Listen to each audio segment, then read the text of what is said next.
പാർത്ഥസാരഥിരൂപേണ ശ്രാവയിത്വാ ശുഭാം ഗിരം പാർത്ഥസ്യാർത്തിഹരോ ദേവഃ കൃപാമൂർത്തിഃ സ പാതു നഃ.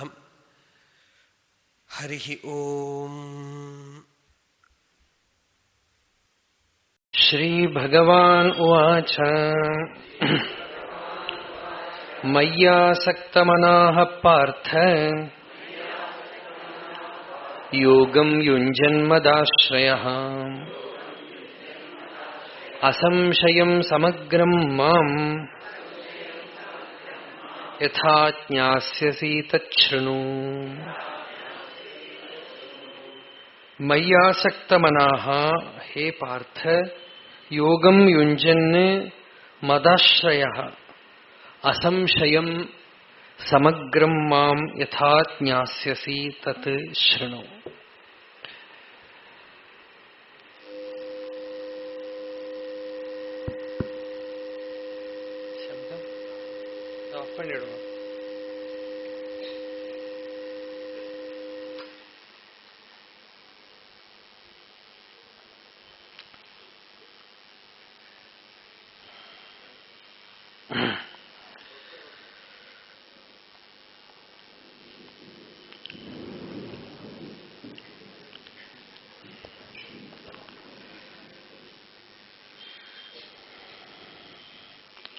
ആറാമത്തെ അധ്യായത്തില്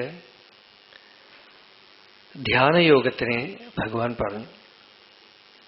ഭക്തിയുടെ വളരെ പ്രധാനമായിട്ടുള്ള യോഗമാണ് ധ്യാനയോഗം. ഭഗവാനെ, ഭഗവത് ഗുണങ്ങളെ ധ്യാനിക്കാം. ഏഴാമത്തെ അധ്യായം തുടങ്ങുമ്പോൾ ഭഗവാൻ ആസക്തി എന്ന് പറഞ്ഞ വാക്കോടെയാണ് തുടങ്ങുന്നത്. നമുക്ക് ഭക്തി അറിയില്ല, ആസക്തി എല്ലാവർക്കും അറിയാം. ആസക്തി എന്ന് വെച്ചാൽ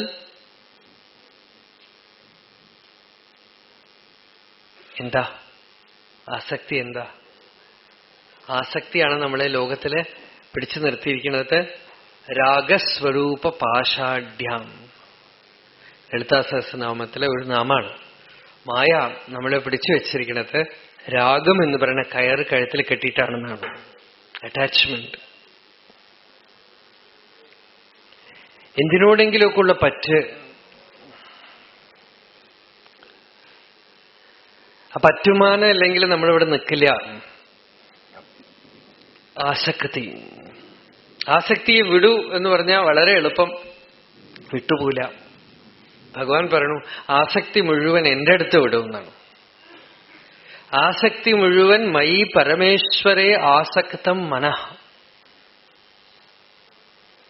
രാമകൃഷ്ണ പരമഹംസർ പറയും, ഒരു കാമുകന് സ്ത്രീയോടുള്ള ആസക്തി, ഒരു പിശുക്കന് പണത്തിനോടുള്ള ആസക്തി, വളരെ ദാഹിക്കുന്ന ആൾക്ക് വെള്ളത്തിനോടുള്ള ആസക്തി,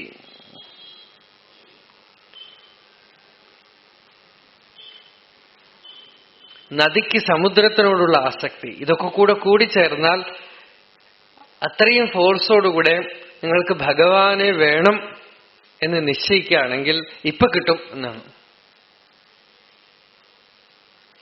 ഭക്തിയുടെ ലക്ഷണം തന്നെ അറ്റാച്ച്മെന്റ് ആണ്. ലോകത്തിനോടുള്ള അറ്റാച്ച്മെന്റ് വിട്ടുപോകൂ. അപ്പോ ജ്ഞാനമാർഗത്തിൽ സാധാരണ നമ്മൾ പറയണത് വിവേകം, വൈരാഗ്യം. ലോകത്തിൽ ദുഃഖം ഉണ്ടെന്ന് കാണുന്നു, അതിന് വിവേകം. ദുഃഖം തരുന്ന പദാർത്ഥങ്ങളോടുള്ള പറ്റ്, ആസക്തി ഉപേക്ഷിക്കണം, അത് വൈരാഗ്യം. ഭക്തിയില് ഈ വിവേകവും വൈരാഗ്യവും ഒന്നും പറയണില്ല. ഭഗവാന്റെ അടുത്ത് ഒട്ടിക്കൊള്ളാം, ഭഗവാന്റെ അടുത്ത് പ്രിയം വെച്ചുകൊള്ളാം.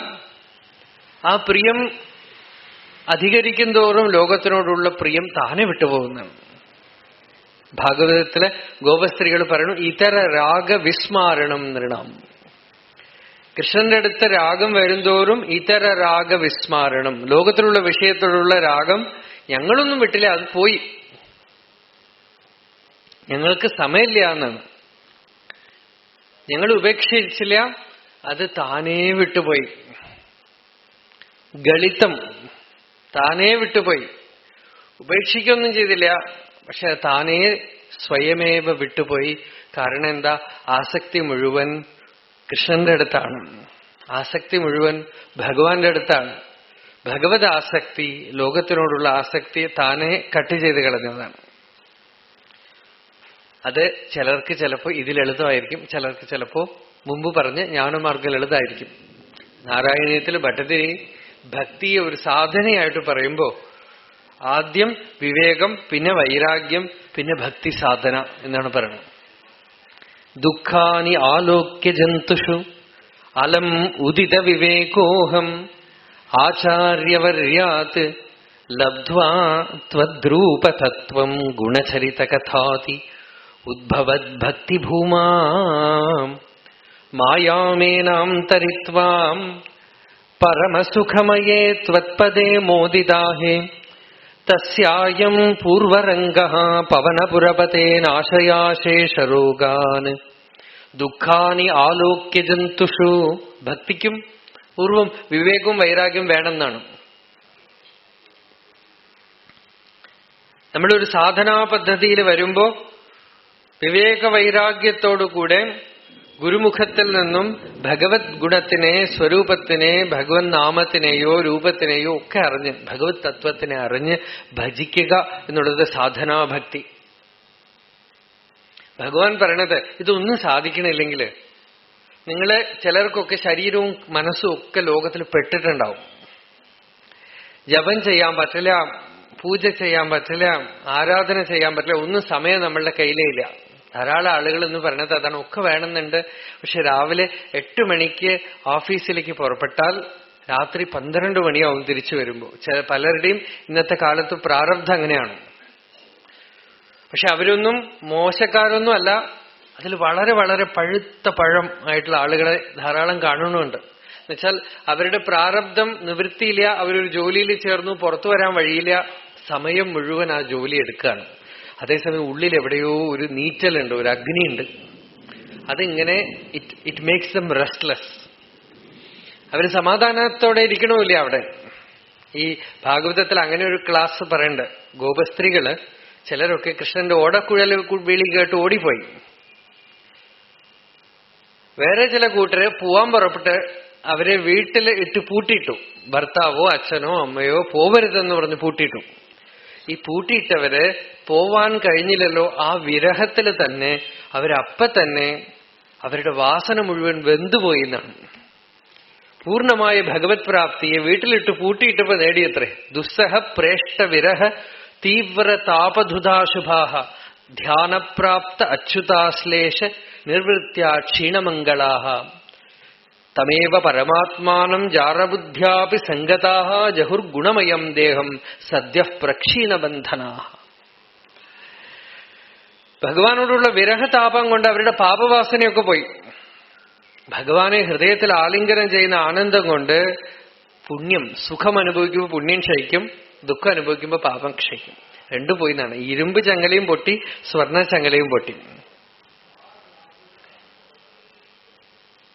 അവിടെ തന്നെ ഭഗവാനെ പ്രാപിച്ചു എന്നാണ് ശ്രീ സുഖബ്രഹ്മ മഹർഷി പറയണത്. അതായത് ചിലരൊക്കെ ആ ക്ലാസ്സിൽ പെട്ടവരായിരിക്കും. അവര് പുറമേക്ക് അവർക്ക് സാധന ചെയ്യാൻ പറ്റില്ല, പുറമേക്ക് ഒന്നും സത്സംഗത്തിന് പോകാൻ പറ്റില്ല. പ്രാരബ്ധം അവരെ പിടിച്ച് പൂട്ടിയിട്ടിരിക്കുകയാണ്. ഭർത്താവോ ഭാര്യയോ വേണ്ട, ഓഫീസോ എന്തെങ്കിലും ആവട്ടെ, ഉള്ളിൽ എവിടെയോ ഒരു നീറ്റല്, ഒരു അഗ്നി. ഞാനിങ്ങനെ പെട്ടുവല്ലോ, ഭഗവത് പ്രാപ്തിക്ക് വഴിയില്ലല്ലോ, പറക്കാൻ കഴിയാത്ത പക്ഷിക്കുഞ്ഞിനെ പോലെ എന്നാണ് ഭാഗവതത്തില് വൃത്രൻ പറഞ്ഞത്. എന്നുവെച്ചാൽ അല്പ സാധന ജപമൊക്കെ ചെയ്യുന്ന ആളുകള് പശുക്കുട്ടിയെ പോലെയാണ്.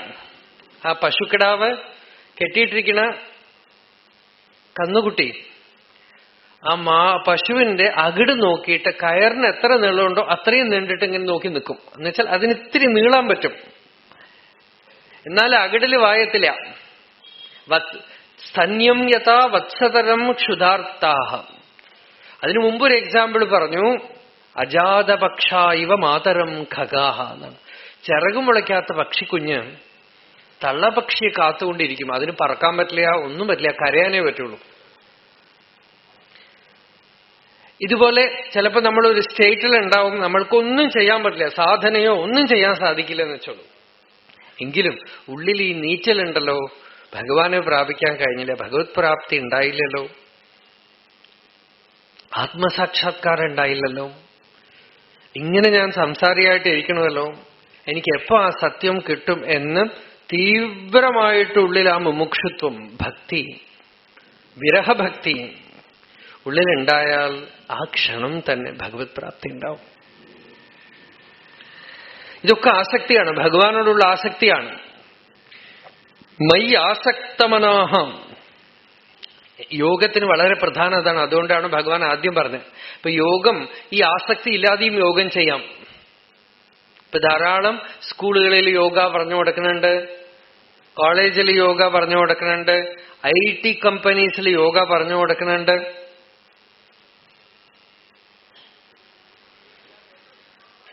മിലിറ്ററിയിൽ യോഗ പറഞ്ഞു കൊടുക്കുന്നുണ്ട്. പക്ഷെ അതൊന്നും അധ്യാത്മമാവില്ല. കാരണം എന്താ? അവിടെ മൈ ആസക്തമനാഹ ഇല്ല. അവർക്ക് ഭഗവത് പ്രാപ്തിയോ ജ്ഞാനമോ ഒന്നും മുഖ്യമല്ല. BP വരാതിരിക്കാനും, മനസ്സ് ശാന്തമായിട്ട് വെക്കാനും, ശരീരത്തിനെ ഹെൽത്തി ആയിട്ട് വെക്കാനും, നല്ലവണ്ണം അവരുടെ ജോലി ചെയ്യാനുള്ള ഫാക്കൽറ്റി, കപ്പാസിറ്റി വർദ്ധിപ്പിക്കാനും ഒക്കെയാണ് യോഗം. അത് സ്പിരിച്വൽ അല്ല. നോക്കണം, ഭഗവാൻ സ്പിരിച്വൽ, വേൾഡ്ലി എന്ന് രണ്ട് തിരിക്കുന്നത് നമ്മൾ ചെയ്യുന്ന പ്രവൃത്തി വെച്ചുകൊണ്ടല്ല. രാമകൃഷ്ണദേവൻ നാമജപത്തിനെ കുറിച്ച് പോലും അങ്ങനെ ഒരു കഥ പറയുന്നുണ്ട്. വലിയ ഒരു ബിസിനസ്, ഒരു വ്യാപാരി, തുണിക്കടയില് ഒക്കെ നാമം ഉറുദു കൊണ്ടിട്ടിട്ട് ഒക്കെ ഇരിക്കത്ര. വൈഷ്ണവരാണ്, ആ വേഷത്തിലാണ്, വലിയ തുണിക്കടയാണ്. ആരെങ്കിലുമൊക്കെ വരുമ്പോ കൃഷ്ണ കൃഷ്ണ എന്ന്, വേറെ ഒരുത്തം പറയും ഹരി ഹരി, വേറെ ഒരാൾ പറയും ഗോവിന്ദ ഗോവിന്ദ.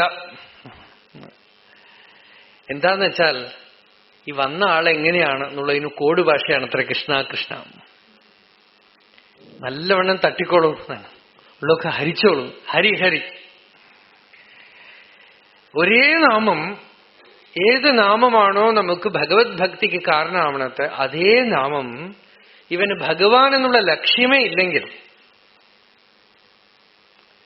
ഇവന് ഭഗവത് പ്രാപ്തി എന്നുള്ള ലക്ഷ്യമേ ഇല്ലെങ്കിൽ, നമുക്ക് പൂന്താനം പറയണ്ട്, എന്തൊരു ലക്ഷ്യം വെച്ചുകൊണ്ടാണെങ്കിലും നീ നാമം ജപിക്കൂ എന്ന് പറയണ്ട്. താവൊന്നേ വേണ്ടു ഹരി നാരായണായ നമ. വേറെ എന്തിനെങ്കിലും ഒക്കെ വേണ്ടിയാണെങ്കിലും ശരി, വേണ്ടില്ല എന്നാണ് എഴുത്തച്ഛൻ പറയണത്. അതൊരു പ്രയോജനം ഉണ്ടാവുമായിരിക്കും. പക്ഷേ വാസ്തവത്തിൽ നമ്മൾ അത്രയ്ക്ക് അങ്ങോട്ട് ചോട്ട് പോണ്ടല്ലോ. അങ്ങനെ നാമത്തിനെ ദുരുപയോഗപ്പെടുത്തിയാൽ പോലും നാമം ഫലിക്കും എന്നൊക്കെ അജാമിളോപാഖ്യാനത്തിലൊക്കെ അറിയാതെ നാരായണ എന്ന് പറഞ്ഞാലും ഫലിക്കുന്നൊക്കെ കഥയുണ്ട്. അതൊക്കെ നാമത്തിന്റെ വൈഭവത്തിനെ പറയാൻ വേണ്ടിയിട്ടാണ്, അല്ലാതെ അങ്ങനെ നാമത്തിന് ഉപയോഗിക്കണം എന്ന് പറയാനല്ല. നമ്മൾക്ക് ഉള്ളില് ഭഗവാൻ എന്നുള്ള ലക്ഷ്യം ഇല്ലെങ്കിൽ ഒരു മാർഗവും സ്വതന്ത്രമായി നമുക്ക് ഭഗവത് പ്രാപ്തിയെ തരില്ല. ഇപ്പൊ ഭഗവത്ഗീത, ഉപനിഷത്ത്, വേദാന്തം, ഈ ബ്രഹ്മവിദ്യ തന്നെ യൂണിവേഴ്സിറ്റികളിലൊക്കെ പഠിപ്പിക്കുന്നുണ്ട്. അവരൊക്കെ വേദാന്തത്തിൽ MAയും PhDയും ഒക്കെ കഴിഞ്ഞിട്ട് വന്നവരാണ്. പക്ഷെ അവരൊന്നും ജീവൻ മുക്തന്മാരൊന്നുമല്ല. അവർക്ക് ബ്രഹ്മസൂത്രം അറിയാം, ഭഗവത്ഗീത അറിയാം, വേദാന്തം അറിയാം.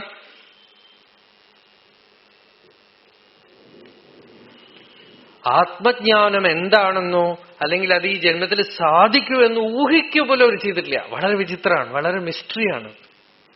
അത് സാധിക്കുമെന്ന് പോലും ഒരു കോൺഫിഡൻസോ അല്ലെങ്കിൽ അത് വേണമെന്നുള്ള ആഗ്രഹം പോലും ഉള്ളിൽ വരാതെ പ്രസ്ഥാനത്രയം പഠിപ്പിക്കുന്ന ആളുകളെ ധാരാളം എനിക്കറിയാം.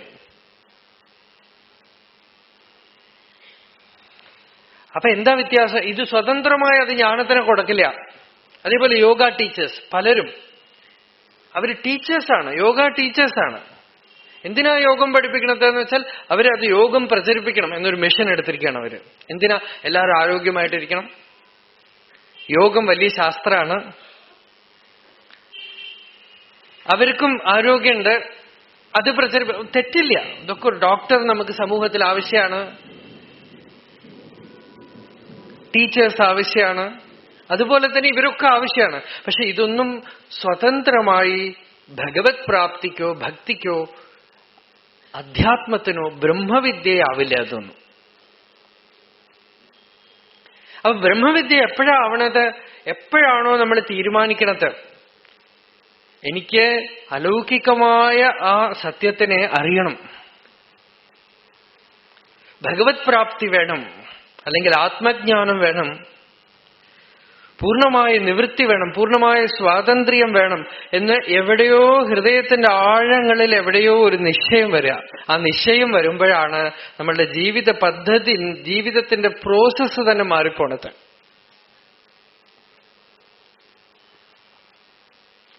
ആ നിശ്ചയം വന്ന ആള് എന്ത് യോഗം ചെയ്യണു, എന്ത് സാധന ചെയ്യണു എന്നുള്ളതൊന്നും പ്രധാനമല്ല. ആ നിശ്ചയം ഉള്ളിൽ ഉണ്ടായിക്കഴിഞ്ഞാൽ ചിലപ്പോ എന്തും സാധനയായിട്ട് തീരും.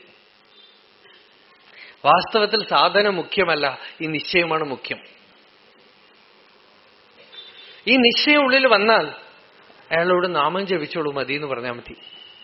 ഈ നിശ്ചയമില്ലെങ്കിൽ അയാൾ പ്രാണായാമം ചെയ്യട്ടെ, എന്തൊക്കെ യോഗ സാധനകൾ ചെയ്യട്ടെ, എന്തൊക്കെ മെനക്കെടട്ടെ, നിൽക്കുന്ന സ്ഥലത്ത് തന്നെ നിൽക്കും. കാരണം നിശ്ചയമില്ല. അപ്പൊ ഈ നിശ്ചയമാണ് ഭഗവാനോടുള്ള ആസക്തി എന്ന് നമ്മൾ പറയണമെന്ന് വെച്ചാൽ ഭഗവാനാണ് മുഖ്യം. ലോകത്തിൽ പലർക്കും ഭഗവാൻ ഒന്നും പ്രധാനമല്ല. നമുക്ക് ലോകകാര്യങ്ങൾ നടത്തിത്തരാൻ ഭഗവാൻ ഒരു ഇന്റർമീഡിയറിയാണ്. അതുകൊണ്ട് ഗീതയില് അങ്ങനെയുള്ള ആളുകളെ ഭഗവാൻ ഇട്ടിരിക്കുന്ന പേര് കാമകാമി എന്നാണ്. എന്നുവെച്ചാൽ അവരവരുടെ ആഗ്രഹങ്ങളുടെ ഭക്തന്മാരാണ്, ഭഗവാന്റെ ഭക്തന്മാരല്ല. ആഗ്രഹങ്ങൾ നടത്തിത്തരാൻ ഭഗവാൻ. ചിലപ്പോ ആ ആഗ്രഹങ്ങൾ സാധിച്ചു കഴിയുമ്പോൾ ഭഗവത് ഭക്തിയായി മാറിയേക്കാം, ഭഗവാനോടൊരു പറ്റ് വന്നേക്കാം. അത് ലൗകികമായ മാർഗമാണ്.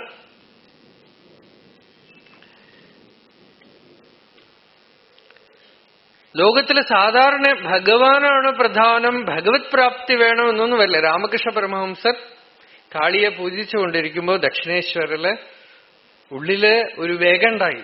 ഈ അമ്മയെ കാണാൻ പറ്റുമോ, ദേവിയെ സാക്ഷാത്കരിക്കാൻ പറ്റുമോ, എനിക്ക് കാണണം. കൊച്ചുകുട്ടികളെ പോലെ കരയാൻ തുടങ്ങി. കൊച്ചുകുട്ടികളെ പോലെ. ആദ്യം കുറെ ആളുകൾ വിചാരിച്ചു അത്രേ അദ്ദേഹത്തിന്റെ അമ്മയെ കാണാനാണെന്ന്, പെറ്റ അമ്മയെ കാണാനാണ്. പിന്നെ അതല്ലാന്ന് കണ്ടപ്പോ തീരുമാനിച്ചു നല്ല മുഴുത്ത പ്രാന്താണ്. ഈ ദക്ഷിണേശ്വരത്തിലെ ഭ്രാന്തൻ പൂജാരി എന്ന് തന്നെ എല്ലായിടത്തും പേരായി. കാരണം എന്താ, ആരെങ്കിലും ഈശ്വരന് വേണ്ടി കരയോ? ഈശ്വരനെയൊക്കെ കാണാനൊക്കുവോ? പൊതുവെ ജനങ്ങൾ നാസ്തികരാണ്. നമ്മൾ ആസ്തികരാണെന്ന് പേര് പറയണത് എന്തിനാന്ന് വെച്ചാൽ നമ്മളെ ആരും കുറ്റം പറയാതിരിക്കാൻ വേണ്ടിയിട്ടാണ്. എന്നുവെച്ചാൽ സമൂഹത്തിൽ ഒരു അക്സെപ്റ്റൻസ് ഉണ്ടാവുമല്ലോ, അപ്പൊ നമ്മളാരും കുറ്റം പറയില്ല. പരസ്പരം ആസ്തികൻ എന്ന് പറയുകയാണ് നമ്മള്. പക്ഷെ നമുക്ക് പണമോ സ്ഥാനമാനങ്ങളോ കാര്യങ്ങളോ ഒക്കെയാണ് പ്രധാനം. ഭഗവാനെ സാക്ഷാത്കരിക്കാൻ പറ്റുമോ എന്നൊന്നും അധികം ആരും ആലോചിക്കാറില്ല. അതുകൊണ്ട് രാമകൃഷ്ണ പരമഹംസർ കരയുമ്പോ പോലും അദ്ദേഹത്തിനെ ഭ്രാന്തൻ എന്നാണ് വിളിച്ചിരുന്നത്. അനിവട്ട് ആരും കാര്യമായിട്ട് കണക്കാക്കിയിരുന്നില്ല. ഇൻഫാക്ട് അദ്ദേഹത്തിന് അവസാന കാലം വരെ ദക്ഷിണേശ്വരത്തിലുള്ള ആളുകൾക്കൊന്നും അദ്ദേഹത്തിന് വലുതായിട്ടൊന്നും വിലയുണ്ടായിരുന്നില്ല. വിവേകാനന്ദൻ ലോകപ്രസിദ്ധനായി, ലോകം മുഴുവൻ ആരാധിച്ചു തുടങ്ങിയപ്പോ പലരും പറഞ്ഞു തുടങ്ങി ഞങ്ങൾ രാമകൃഷ്ണ പരമഹംസരെ കണ്ടിട്ടുണ്ട് എന്നൊക്കെ പറഞ്ഞു. പക്ഷെ അദ്ദേഹം ഉള്ളപ്പോഴൊന്നും കണക്കാക്കിയില്ല. അപ്പൊ ഭഗവത് ആസക്തി എന്ന് പറയുന്നത് ലോകസാമാന്യമല്ല. മേരെ തോ ഗിരിധര ഗോപാല ദൂസരാന കോയി. മീര ഒരു പാട്ടില് പറയണു, എനിക്ക് കൃഷ്ണൻ മാത്രമേ ഉള്ളൂ, ബാക്കി ആരുമില്ല. ലോക് കഹേ തോ മീര കുലനാശിനി. മീര കുലനാശിനിയാണ്, കുലപാവനിയാണ് എന്ന് പറയുന്ന രണ്ടുപേരുണ്ട്. ഭർത്താവ് പറയണു കുലനാശിനിയാണ്, കുടുംബക്കാരൊക്കെ പറയണു. ചിലർ പറയണു മീര വലിയ തീർത്ഥമാണ്. മീരാവിന് ഇതൊന്നും പ്രശ്നമല്ല എന്ന്. മീര കൃഷ്ണനിൽ മാത്രം മനസ്സ് വെച്ചുകൊണ്ടിരിക്കുകയാണ്. ആ അലൗകികമായ ഭ്രാന്ത്, ഉന്മാദം, അത് വളരെ അപൂർവമാണ്, റേറാണ്. ത്യാഗരാജസ്വാമികളുടെ ഭക്തിയോ മീരാവിന്റെ ഭക്തിയോ തുക്കാറാമിന്റെ ഭക്തിയോ മാണിക്യവാചകരുടെ ഭക്തിയോ അപ്പർ സ്വാമികളുടെ ഭക്തിയോ അത് ലോകസാമാന്യമല്ല. ഭഗവാൻ ഇവിടെ പറയണ അവരെയൊക്കെ കണ്ടിട്ട് അറ്റ്ലീസ്റ്റ് കുറച്ചു പേർക്കെങ്കിലും ആ ഒരു ഉന്മാദം, ഒരു കിർക്ക്, ആ ഒരു ലഹരി, പൈത്യം, നമ്മുടെ ഭഗവാൻ തമിഴിൽ പറയുന്ന വാക്ക് പൈത്യം പറ്റി പയനറും എനക്കുൻ പദമുറും അരുമരുന്ത് അരുൾവായ് പൈത്യമരുന്താ പാറുളിർ അരുണ പർവ്വത ഉരുപെരും പരനേ. പൈത്യമരുന്ത് ഭഗവാനാണ്. ഈ പൈത്യം എന്ന് വെച്ചാൽ ഭ്രാന്തിനുള്ള മരുന്നാണ് ഭഗവാൻ. ഭഗവത് സാക്ഷാത്കാരം, ജ്ഞാനം. അപ്പൊ ഭഗവത് ആസക്തി, മൈ ആസക്തമനാഹ പാർത്ഥ, ഭഗവാനിൽ ആസക്തി വെച്ചു എന്ന് വെച്ചാൽ ഭഗവാൻ ലക്ഷ്യമായി, ആത്മസാക്ഷാത്കാരം ലക്ഷ്യമായി, ഈശ്വര സാക്ഷാത്കാരം ലക്ഷ്യം. യോഗം യുഞ്ജൻ മതാശ്രയ, ഭഗവാനെ തന്നെ ആശ്രയിച്ചുകൊണ്ട് യോഗസാധന ചെയ്യുന്നു. സാധകൻ വളരെ വിശിഷ്ടനാണ് ഇവിടെ. ഈ സാധകൻ സ്വതന്ത്രമായിട്ടൊരു സാധന ചെയ്യണില്ല, ഭഗവാനെ തന്നെ ലക്ഷ്യമാക്കി വെച്ചുകൊണ്ട് ഭഗവാനാണ് എന്നെ കൊണ്ട് സാധന ചെയ്യിപ്പിക്കണത്. നാമം ജപിക്കണം, ഞാൻ നാമം ജപിച്ചില്ല, ഭഗവാൻ നാമം ജപിപ്പിക്കണം. ഭഗവാൻ എന്നെ യോഗസാധന ചെയ്യിപ്പിക്കണം.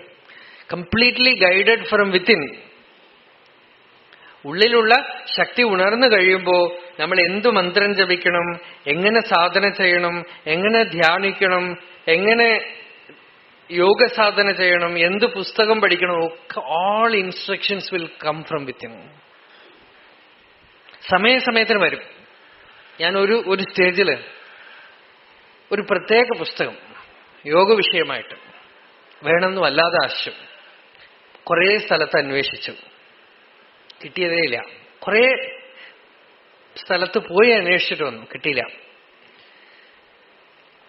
ഒരു 4 ദിവസം കഴിഞ്ഞ് പോസ്റ്റില് ഒരു രജിസ്റ്റേർഡ് പോസ്റ്റ് വന്നു. തുറന്നു നോക്കിയപ്പോ ഈ പുസ്തകം, ഒരു ലെറ്റർ, എനിക്കറിയുന്ന ഒരാള്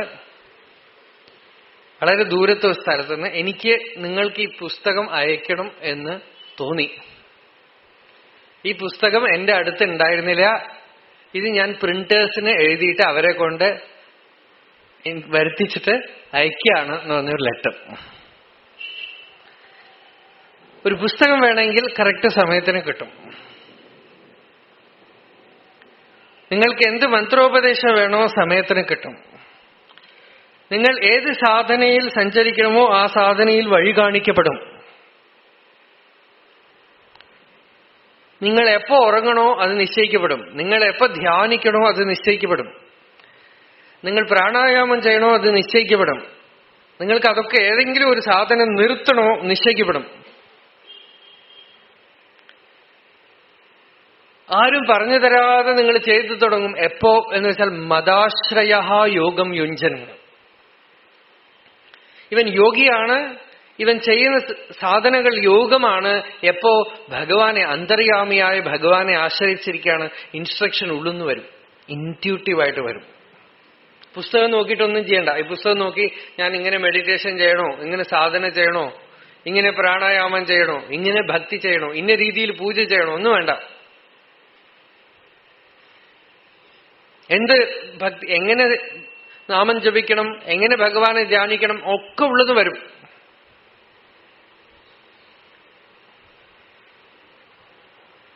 നമ്മൾ ഒരിക്കലും അധ്യാത്മമാർഗത്തിൽ തനിച്ചേയല്ല, നമ്മളുടെ കൂടെ ആളുണ്ട്. ഭാഗവതത്തിലെ പറയുന്നു, അവിജ്ഞാത സഖാവായിട്ട് ഭഗവാൻ എപ്പോഴും കൂടെ ഉണ്ടെന്നാണ്. നമ്മൾ കാണുന്നില്ല, അത്രയേ ഉള്ളൂ. എപ്പോ വേണോ അപ്പൊ ഗൈഡൻസ് ഉണ്ടാവും. എനിക്ക് ആര് ഗൈഡ് ചെയ്യും, എനിക്ക് ആര് വഴി കാണിച്ചു തരും, ഞാൻ എങ്ങനെ ധ്യാനിക്കും, എങ്ങനെ സാധന ചെയ്യും, ചോദിക്കേ വേണ്ട. Just you walk. രാമകൃഷ്ണ പരമഹംസർ പറയുന്ന ഉദാഹരണമാണ്, ഇരുട്ടത്ത് നടക്കാൻ ഒരാള് വെളിച്ചമില്ലാതെ ഇരിക്കുകയാണ്. ഒരാൾ റാന്തൽ വിളക്ക് കൊടുത്തു, പോയിട്ട് വാന്ന് പറഞ്ഞ് വാതിലടച്ചു. 1 മണിക്കൂർ കഴിഞ്ഞ് തുറന്നു നോക്കുമ്പോൾ അവിടെ തന്നെ ഇരിക്കുന്നുണ്ട് പാർട്ടി. എന്താ നടന്നൂടെ ചോദിച്ചാ, ഈ വിളക്ക് ഇത്ര ദൂരമേ കാണുള്ളൂ, എന്റെ വീട് 10 കിലോമീറ്റർ ഉണ്ടെന്ന് തോന്നുന്നു. ഈ വിളക്ക് വെളിച്ചം ഇത്രയും ദൂരേ കാണുള്ളൂ, ഇനി 10 കിലോമീറ്റർ എങ്ങനെ പോകും? നടക്കടോ, താൻ എത്ര ദൂരം നടക്കണോ അവിടുന്ന് വെളിച്ചം കാണും, അല്ലാതെ ഇവിടുന്ന് 10 കിലോമീറ്റർ കാണില്ല. അതേപോലെ ഭഗവാന്റെ ആശ്രയിച്ച് നമ്മൾ നടക്കുന്ന, നമ്മൾ പുസ്തകത്തിൽ നിന്നുള്ള നോളജ് ആണെങ്കിൽ നോക്കിയാൽ, യോഗ എന്ന് പറഞ്ഞൊരു പുസ്തകം എടുത്താൽ യമം, നിയമം, ആസനം, പ്രാണായാമം, പ്രത്യാഹാരം, ധാരണ, ധ്യാനം, സമാധി ഒക്കെ ഉണ്ടാവും. 8 അംഗങ്ങൾ ഇട്ടുണ്ടാവും, സ്റ്റെപ്പ് ബൈ സ്റ്റെപ്പ്. ഭഗവാൻ ഗൈഡ് ചെയ്യുമ്പോൾ ഒന്നും ഉണ്ടാവില്ല. മൊമെന്റ് ബൈ മൊമെന്റ് ഗൈഡൻസ് ആണ്. അടുത്ത ക്ഷണം എന്താണെന്ന് നിങ്ങൾക്ക് നേരത്തെ കൂട്ടി അറിയില്ല. അടുത്ത ക്ഷണം നിങ്ങൾക്ക് എന്ത് സംഭവിക്കുമെന്ന് അറിയില്ല. ഈശ്വരന്റെ ഫീൽഡില് മെമ്മറിയോ ഫ്യൂച്ചറോ പാസ്റ്റോ ഇല്ല, പ്രസന്റ് മൊമെന്റ് മാത്രമേ ഉള്ളൂ. ഈ ക്ഷണത്തിൽ എന്ത് വേണോ ആ നോളേജ് വരും. ഈ ക്ഷണത്തിൽ എന്ത് ചെയ്യണോ ആ വഴി കാണും. ഏത് വഴിക്ക് നടക്കണോ അങ്ങോട്ട് നടക്കും. വലതുവശം തിരിയണോ വലതുവശം തിരിക്കപ്പെടും, ഇടതുവശം തിരിയണോ ഇടതുവശം തിരിക്കപ്പെടും. പക്ഷെ മുൻകൂട്ടി തന്നെ നിങ്ങൾ വലതുവശം തിരിയണോ ഇടതുവശം തിരിയണോ എന്ന് ചോദിച്ചാൽ സാധിക്കില്ല. സോ ആ ഉള്ളിലുള്ള ഗുരു, ആത്മനോ ഗുരുഹു ആത്മൈവ പുരുഷസ്യ വിശേഷതഃ. ഉള്ളിൽ ഗുരുവുണ്ട്, ആ ഗുരു ഗൈഡൻസിന് തയ്യാറായിട്ട് ഇരിക്കുന്നുണ്ട്. പക്ഷേ ചെറുതായിട്ട് അദ്ദേഹത്തിന്റെ ശബ്ദം നമ്മളുടെ ഭാഷ കൊണ്ട് മറയ്ക്കപ്പെടുകയാണ്. അദ്ദേഹത്തിന്റെ ശബ്ദം നമ്മളുടെ ശബ്ദം കൊണ്ട് കേൾക്കപ്പെടാതെ പോവുകയാണ്. എപ്പോഴും വർത്തമാനം പറഞ്ഞുകൊണ്ടേയിരിക്കുന്നുണ്ട്. He's an eternal communicator, uninterrupted eloquence. ആ എലക്വൻസ് നമുക്ക് മനസ്സിലാവണില്ല. ഉള്ളിൽ നിരന്തരം ഉപദേശിച്ചുകൊണ്ടിരിക്കണു, വഴി കാണിച്ചുകൊണ്ടിരിക്കണു, ശ്രദ്ധിക്കണില്ല. ഒരു ഗുരുവിന്റെ അടുത്ത് ശിഷ്യൻ 1 വർഷം താമസിച്ചു. ഗുരു മിണ്ടാതെ മൗനമായിട്ടിരുന്നു. ശിഷ്യൻ അവസാനം ചോദിച്ചു, എന്താ ഉപദേശിക്കാത്ത? ഗുരു പറഞ്ഞു, ബ്രൂമഹ ഖലു ത്വം തു ന വിജാനാസി. ഞാൻ ഉപദേശിച്ചുകൊണ്ടേയിരിക്കുകയാണ്, നിനക്ക് മനസ്സിലായില്ലേ ഞാൻ എന്ത് ചെയ്യുന്നതാണ്. വായ കൊണ്ട് വർത്തമാനം പറഞ്ഞ് ഉപദേശിച്ചാൽ ഒരു ആരംഭമുണ്ട്, അവസാനമുണ്ട്. പക്ഷെ ഈ ഉപദേശത്തിന് ആരംഭം അവസാനമൊന്നുമില്ല, അവിഛിന്നമായ ഉപദേശമാണ്. നിനക്ക് മനസ്സിലായില്ലെങ്കിൽ എന്ത് ചെയ്യും? അതുപോലെ അന്തര്യാമിയായ ഭഗവാൻ നിരന്തരം വഴി കാണിച്ചുകൊണ്ടേയിരിക്കുന്നുണ്ട്. But you have to fall into that stream of awareness, stream of guidance.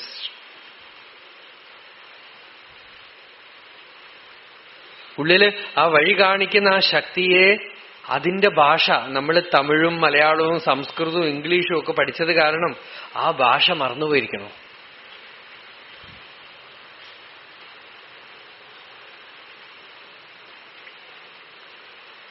ആ ഭാഷ അറിയാമെങ്കിൽ ഒരു കാര്യം പറയാം.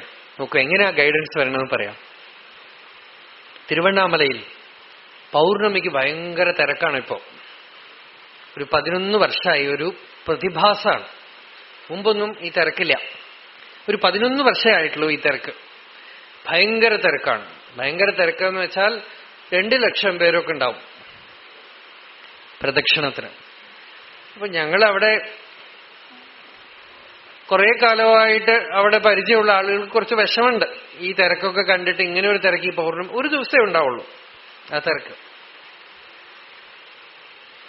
അപ്പോ രമണ ഭഗവാന്റെ സമാധി സ്ഥാനത്തും ധാരാളം തിരക്കുണ്ടാവും. എന്നാലും ഒരു നിശ്ചലം ഉണ്ടാവും. ശാന്തമായിട്ട് അവിടെ വരുന്നവർ തനിയെ കുറെയൊക്കെ ശാന്തമായിക്കോളും.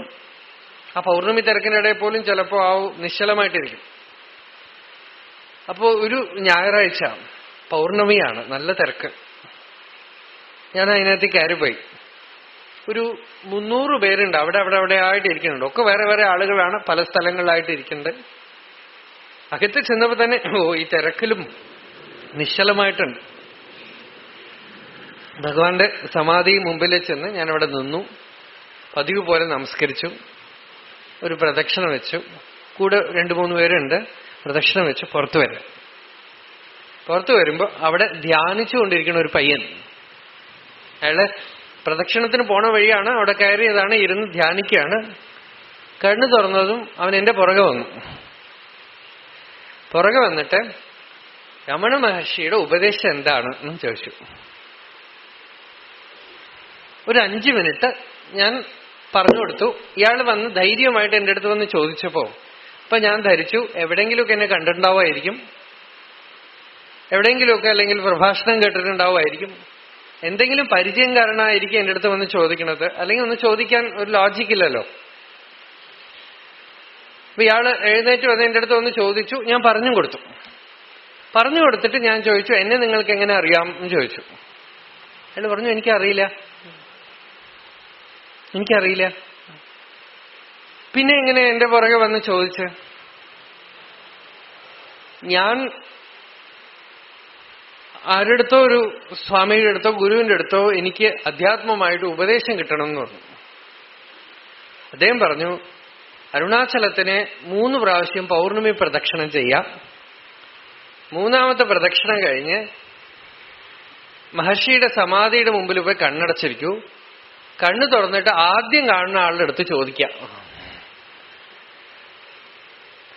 കണ്ണു തുറന്നിട്ട് ആദ്യം ആരെ മുമ്പിൽ കാണുന്നു അവരുടെ അടുത്ത് ചോദിക്ക. അവരെന്താ പറയണെന്ന് വെച്ചാ അത് എടുത്തോളാന്ന്. ഇയാൾ എന്നെ മുൻകൂട്ടി ഒന്നും അറിയില്ല, കണ്ടിട്ടില്ല, ഒന്നുമില്ല. കണ്ണു തുറന്ന് ഞാൻ തന്നെ കണ്ണുപെട്ടത്. ചോദിച്ചു, ഈ ഗൈഡൻസ് എവിടുന്ന് വന്നു? ടോട്ടലി ഇല്ലോജിക്കലാണ് അല്ലേ? അതെങ്ങനെയാ? നമ്മൾ യുക്തി ചിന്തിച്ചാൽ എന്തു പറയും? കണ്ണു തുറന്ന ആരെങ്കിലും നിൽക്കുന്നുണ്ടാവും. അവര് ചോദിച്ചാൽ ഞാൻ മഹർഷിയെ കണ്ട് എനിക്ക് അറിയില്ല എന്ന് പറഞ്ഞാൽ എന്ത് ചെയ്യും? എനിക്ക് ഉപദേശമൊന്നും എനിക്ക് അറിയില്ല എന്ന് പറഞ്ഞാൽ എന്ത് ചെയ്യും? ഇങ്ങനെയൊക്കെ നമ്മളുടെ ബുദ്ധി ചോദിക്കും. പക്ഷേ നമുക്ക് അറിയാത്തതും നമ്മളുടെ ബുദ്ധിയുടെ ഒരു സഹായമില്ലാതെ തന്നെ ആ ശക്തിയുടെ ഗൈഡൻസ് പെർഫെക്റ്റ് ആണ്. വളരെ വിചിത്രമാണ്. വഴി കാണിക്കാൻ ഒരു ബുദ്ധിമുട്ടില്ല ആ ശക്തിക്ക്. നമ്മൾ വീണു കൊടുക്കണം, അത്രയേ ഉള്ളൂ. ആ സ്ട്രീമിന്റെ ഉള്ളിലേക്ക്, ആ സ്രോതസ്സിന്റെ ഉള്ളിലേക്ക് നമ്മൾ വീണു കൊടുക്കാൻ തയ്യാറായാൽ, മൈ ആസക്തമനാഹ പാർത്ഥ യോഗം യുഞ്ജന് മദാശ്രയ, എന്നെ ആശ്രയിക്കുക എന്ന് വെച്ചാൽ ആശ്രയം എന്താ? അന്യാശ്രയാണാം ത്യാഗ അനന്യത. നാരദൻ ഭക്തിസൂത്രത്തിൽ പറഞ്ഞു, ഭഗവാനെ ആശ്രയിക്കുക എന്ന് വെച്ചാൽ എന്താ? ഭഗവാനെ ഇപ്പൊ ഒരാളെ കണ്ടിട്ട് വേണ്ടേ ആശ്രയിക്കാൻ? ഭഗവാനെ ആശ്രയിക്കുക എന്ന് വെച്ചാലോ ഇതര വസ്തുക്കളെ ആശ്രയിക്കാതിരിക്കുക എന്നാണ്. വേറൊന്നും ആശ്രയിക്കാതെ പരിപൂർണ ശ്രദ്ധ, ട്രസ്റ്റാണ്. എനിക്ക് വഴി കാട്ടപ്പെടും. ധ്രുവൻ വീട്ടിൽ നിന്നും തപസ്സിനായിട്ട് ഇറങ്ങിപ്പോകുമ്പോ തനിക്ക് ആര് വഴി കാണിക്കും ഒന്നും അറിയില്ല. എങ്ങനെ വഴി കാണിക്കുമെന്നും അറിയില്ല. നാരദൻ എവിടുന്ന് വന്നു?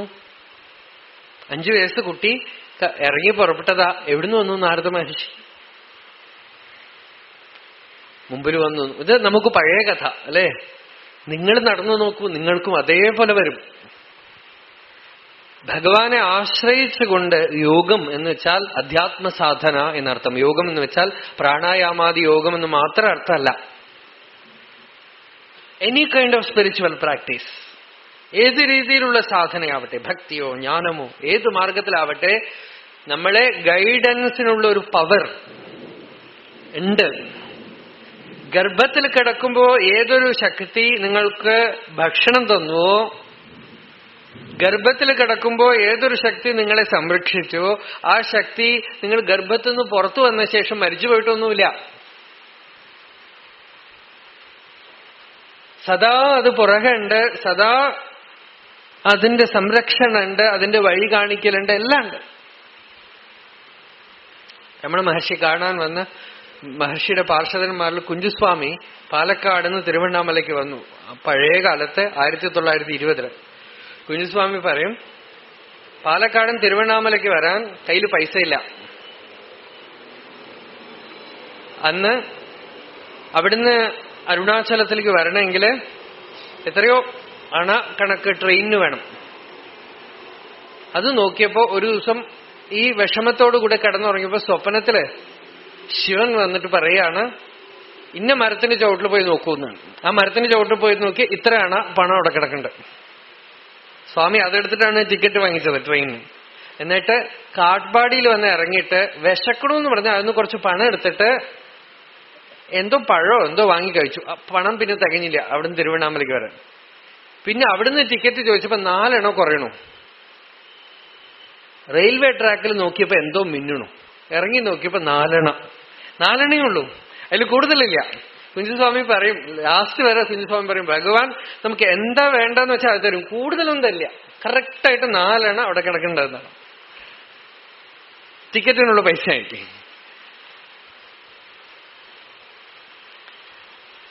ആ ശക്തി എപ്പോഴും ഗൈഡൻസ് ഉണ്ട്. മയി ആസക്തമനാഹ പാർത്ഥ. ഭഗവാനിൽ ആസക്തി എന്ന് വെച്ചാൽ ഭഗവാൻ തന്നെ നമുക്ക് ലക്ഷ്യമായാൽ. രണ്ട് കൈയും വിട്ടിട്ട് മരത്തിന്റെ മുകളിൽ നിന്ന് ചുവട്ടിലേക്ക് ചാടുന്ന ആളെ പോലെയാണ് ഭക്തൻ എന്ന് രാമകൃഷ്ണ പരമഹംസരുടെ ഒരു എക്സാമ്പിളാണ്. എന്ന് വെച്ചാൽ രക്ഷിക്കും, രക്ഷിഷ്യതീതി വിശ്വാസ. രാമാനുജാചാര്യർ പറഞ്ഞ ഒരു ലക്ഷണമാണ് രക്ഷിഷ്യതീതി വിശ്വാസ. ഭഗവാൻ രക്ഷിക്കുമെന്നുള്ള വിശ്വാസം. വിശ്വാസം എന്ന് വെച്ചാൽ എന്താ? അത് വിശ്വാസം എന്ന് വെച്ചാൽ ഭൂതപ്രേതത്തിലുള്ള വിശ്വാസം പോലെയല്ല, അത് സത്യമാണെന്നാണ്. പ്രകൃതിയിൽ അത് നടന്നുകൊണ്ടേയിരിക്കണമല്ലോ, അത് അറിഞ്ഞുകൊണ്ട്, അത് പ്രകൃതിയിൽ കാണപ്പെടുന്നതാണത്, അത് ഫാക്റ്റാണ്. ആ വിശ്വാസത്തോടുകൂടെ, ആ ശ്രദ്ധയോടുകൂടെ മയി ആസക്തമനാഹ ഹേ പാർത്ഥ യോഗം യുഞ്ജൻ. യോഗ സാധന, എന്ത് സാധനയാന്ന് വെച്ചാൽ ആ സാധന ചെയ്യുന്നു. മദാശ്രയ, ഭഗവാനെ തന്നെ ആശ്രയിച്ചുകൊണ്ട്. മയി ഭക്ഷ്യമാണ് വിശേഷണേ പരമേശ്വരെ. ഇനി പറയാൻ പോകുന്ന മയി, ഇനിയിപ്പോ പറയാൻ പോണത് ഭാഷ്യകാരൻ പറയണത് അതാണ്. ഈ അധ്യായത്തിൽ ഇനി ഭഗവാന്റെ സ്വരൂപത്തിനെ വർണ്ണിക്കാൻ പോവാൻ. ആ ഭഗവാനെ അറിഞ്ഞുകൊണ്ട് ആശ്രയിക്കാൻ. Surrender with knowledge, surrender with awareness. മൈ വക്ഷ്യമാണ് വിശേഷണേ പരമേശ്വരേ ആസക്തം മനഃ യസ്യ സ മൈ ആസക്ത മനഃ. യോഗം യുഞ്ജന് മനസ്സമാധാനം കുർവന് മദാശ്രയ. അഹമേവ പരമേശ്വര ആശ്രയ യസ്യ സഹ മദാശ്രയ. യോ ഹി കശ്ചിത് പുരുഷാർത്ഥേന കേനചിത് അർത്ഥി ഭവതി സ തത് സാധനം കർമ്മ അഗ്നിഹോത്രാദി തപഃ ദാനം വാ കിഞ്ചിത് ആശ്രയം പ്രതിപദ്യത്തെ. വളരെ ക്ലിയർ. ലൗകികമായി എന്തെങ്കിലും സാധിക്കാനുള്ള ആഗ്രഹമുള്ളവൻ അതിനനുസരിച്ച് എന്തെങ്കിലും ഒരു സാധന ചെയ്യും. ഇപ്പോ പണം സമ്പാദിക്കണം എന്ന് വരുമ്പോ നമ്മളുടെ വിദ്യാഭ്യാസം മുഴുവൻ അതിനു വേണ്ടിയാണല്ലോ. അതുകൊണ്ട് ഏത് പഠിപ്പ് പഠിച്ചാലാണ് ധാരാളം പണം കിട്ടുക, അത് പഠിക്കാം. ഡോക്ടർ ആവണത് ഇപ്പൊ എല്ലാവരും സർവീസിന് വേണ്ടിയിട്ടാണോ? അല്ല. അധിക ആളുകളും, കുറച്ചു പേര് പ്രസ്റ്റീജാണ്, കുറെ പേര് അത് കഴിഞ്ഞിട്ട് ധാരാളം പണം കിട്ടും. പ്രസ്റ്റീജ് പോലും പണമാണ്. കാരണം ഇപ്പൊ ഡോക്ടറായിട്ട് പണമൊന്നും കിട്ടില്ലെങ്കിൽ അതിന് പ്രസ്റ്റീജും ഉണ്ടാവില്ല. ധാരാളം പണം കിട്ടുന്നുള്ളത് കൊണ്ടാണ് 50 ലക്ഷമൊക്കെ കൊടുത്തിട്ട് സീറ്റ് വാങ്ങിക്കണത്. 50 ലക്ഷം കൊടുത്ത് സീറ്റ് വാങ്ങിച്ചിട്ട് അയാൾ ഡോക്ടറായിട്ട് ഞാനൊരു ജലദോഷമായിട്ട് പോയാൽ എന്നെ വെറുതെ വിടുവോ? എന്താ? അയാൾക്ക് ഞാൻ നടന്നു വരുന്ന കുറെ 1000 രൂപ നോട്ടിന്റെ രൂപം മാത്രമാണ്. 1000 രൂപ നോട്ടാണ് നടന്നു വരുന്നത്, ഒരു വ്യക്തിയല്ല, അല്ലേ? അപ്പൊ അയാൾ എന്നെ കണ്ടാൽ വെറുതെ വിടില്ല. കാരണം അയാൾക്ക് പണം, ഉണ്ടാക്കിയ പണം വാങ്ങിക്കണം എന്ന് മാത്രമേ ലക്ഷ്യം ഉണ്ടാവുള്ളൂ. അതേപോലെ അധ്യാത്മത്തിലാവട്ടെ, ഇയാളിപ്പോ ഗീതയും ഭാഗവതവും ഉപനിഷത്തും ഒക്കെ പഠിക്കണത് പ്രസിദ്ധിക്ക് വേണ്ടിയോ വേറെ എന്തിനെങ്കിലുമൊക്കെ വേണ്ടി ലക്ഷ്യം വെച്ചുകൊണ്ടാണെങ്കിൽ, അല്ലെങ്കിൽ പ്രസംഗം ചെയ്യാൻ വേണ്ടിയിട്ടാണ്. ഇതൊക്കെ പഠിക്കണത് എന്തിനാ? ഇതുപോലെ പ്രസംഗം ചെയ്യാം, പ്രഭാഷണം ചെയ്യാം. നല്ല നടവരവാണിപ്പോ.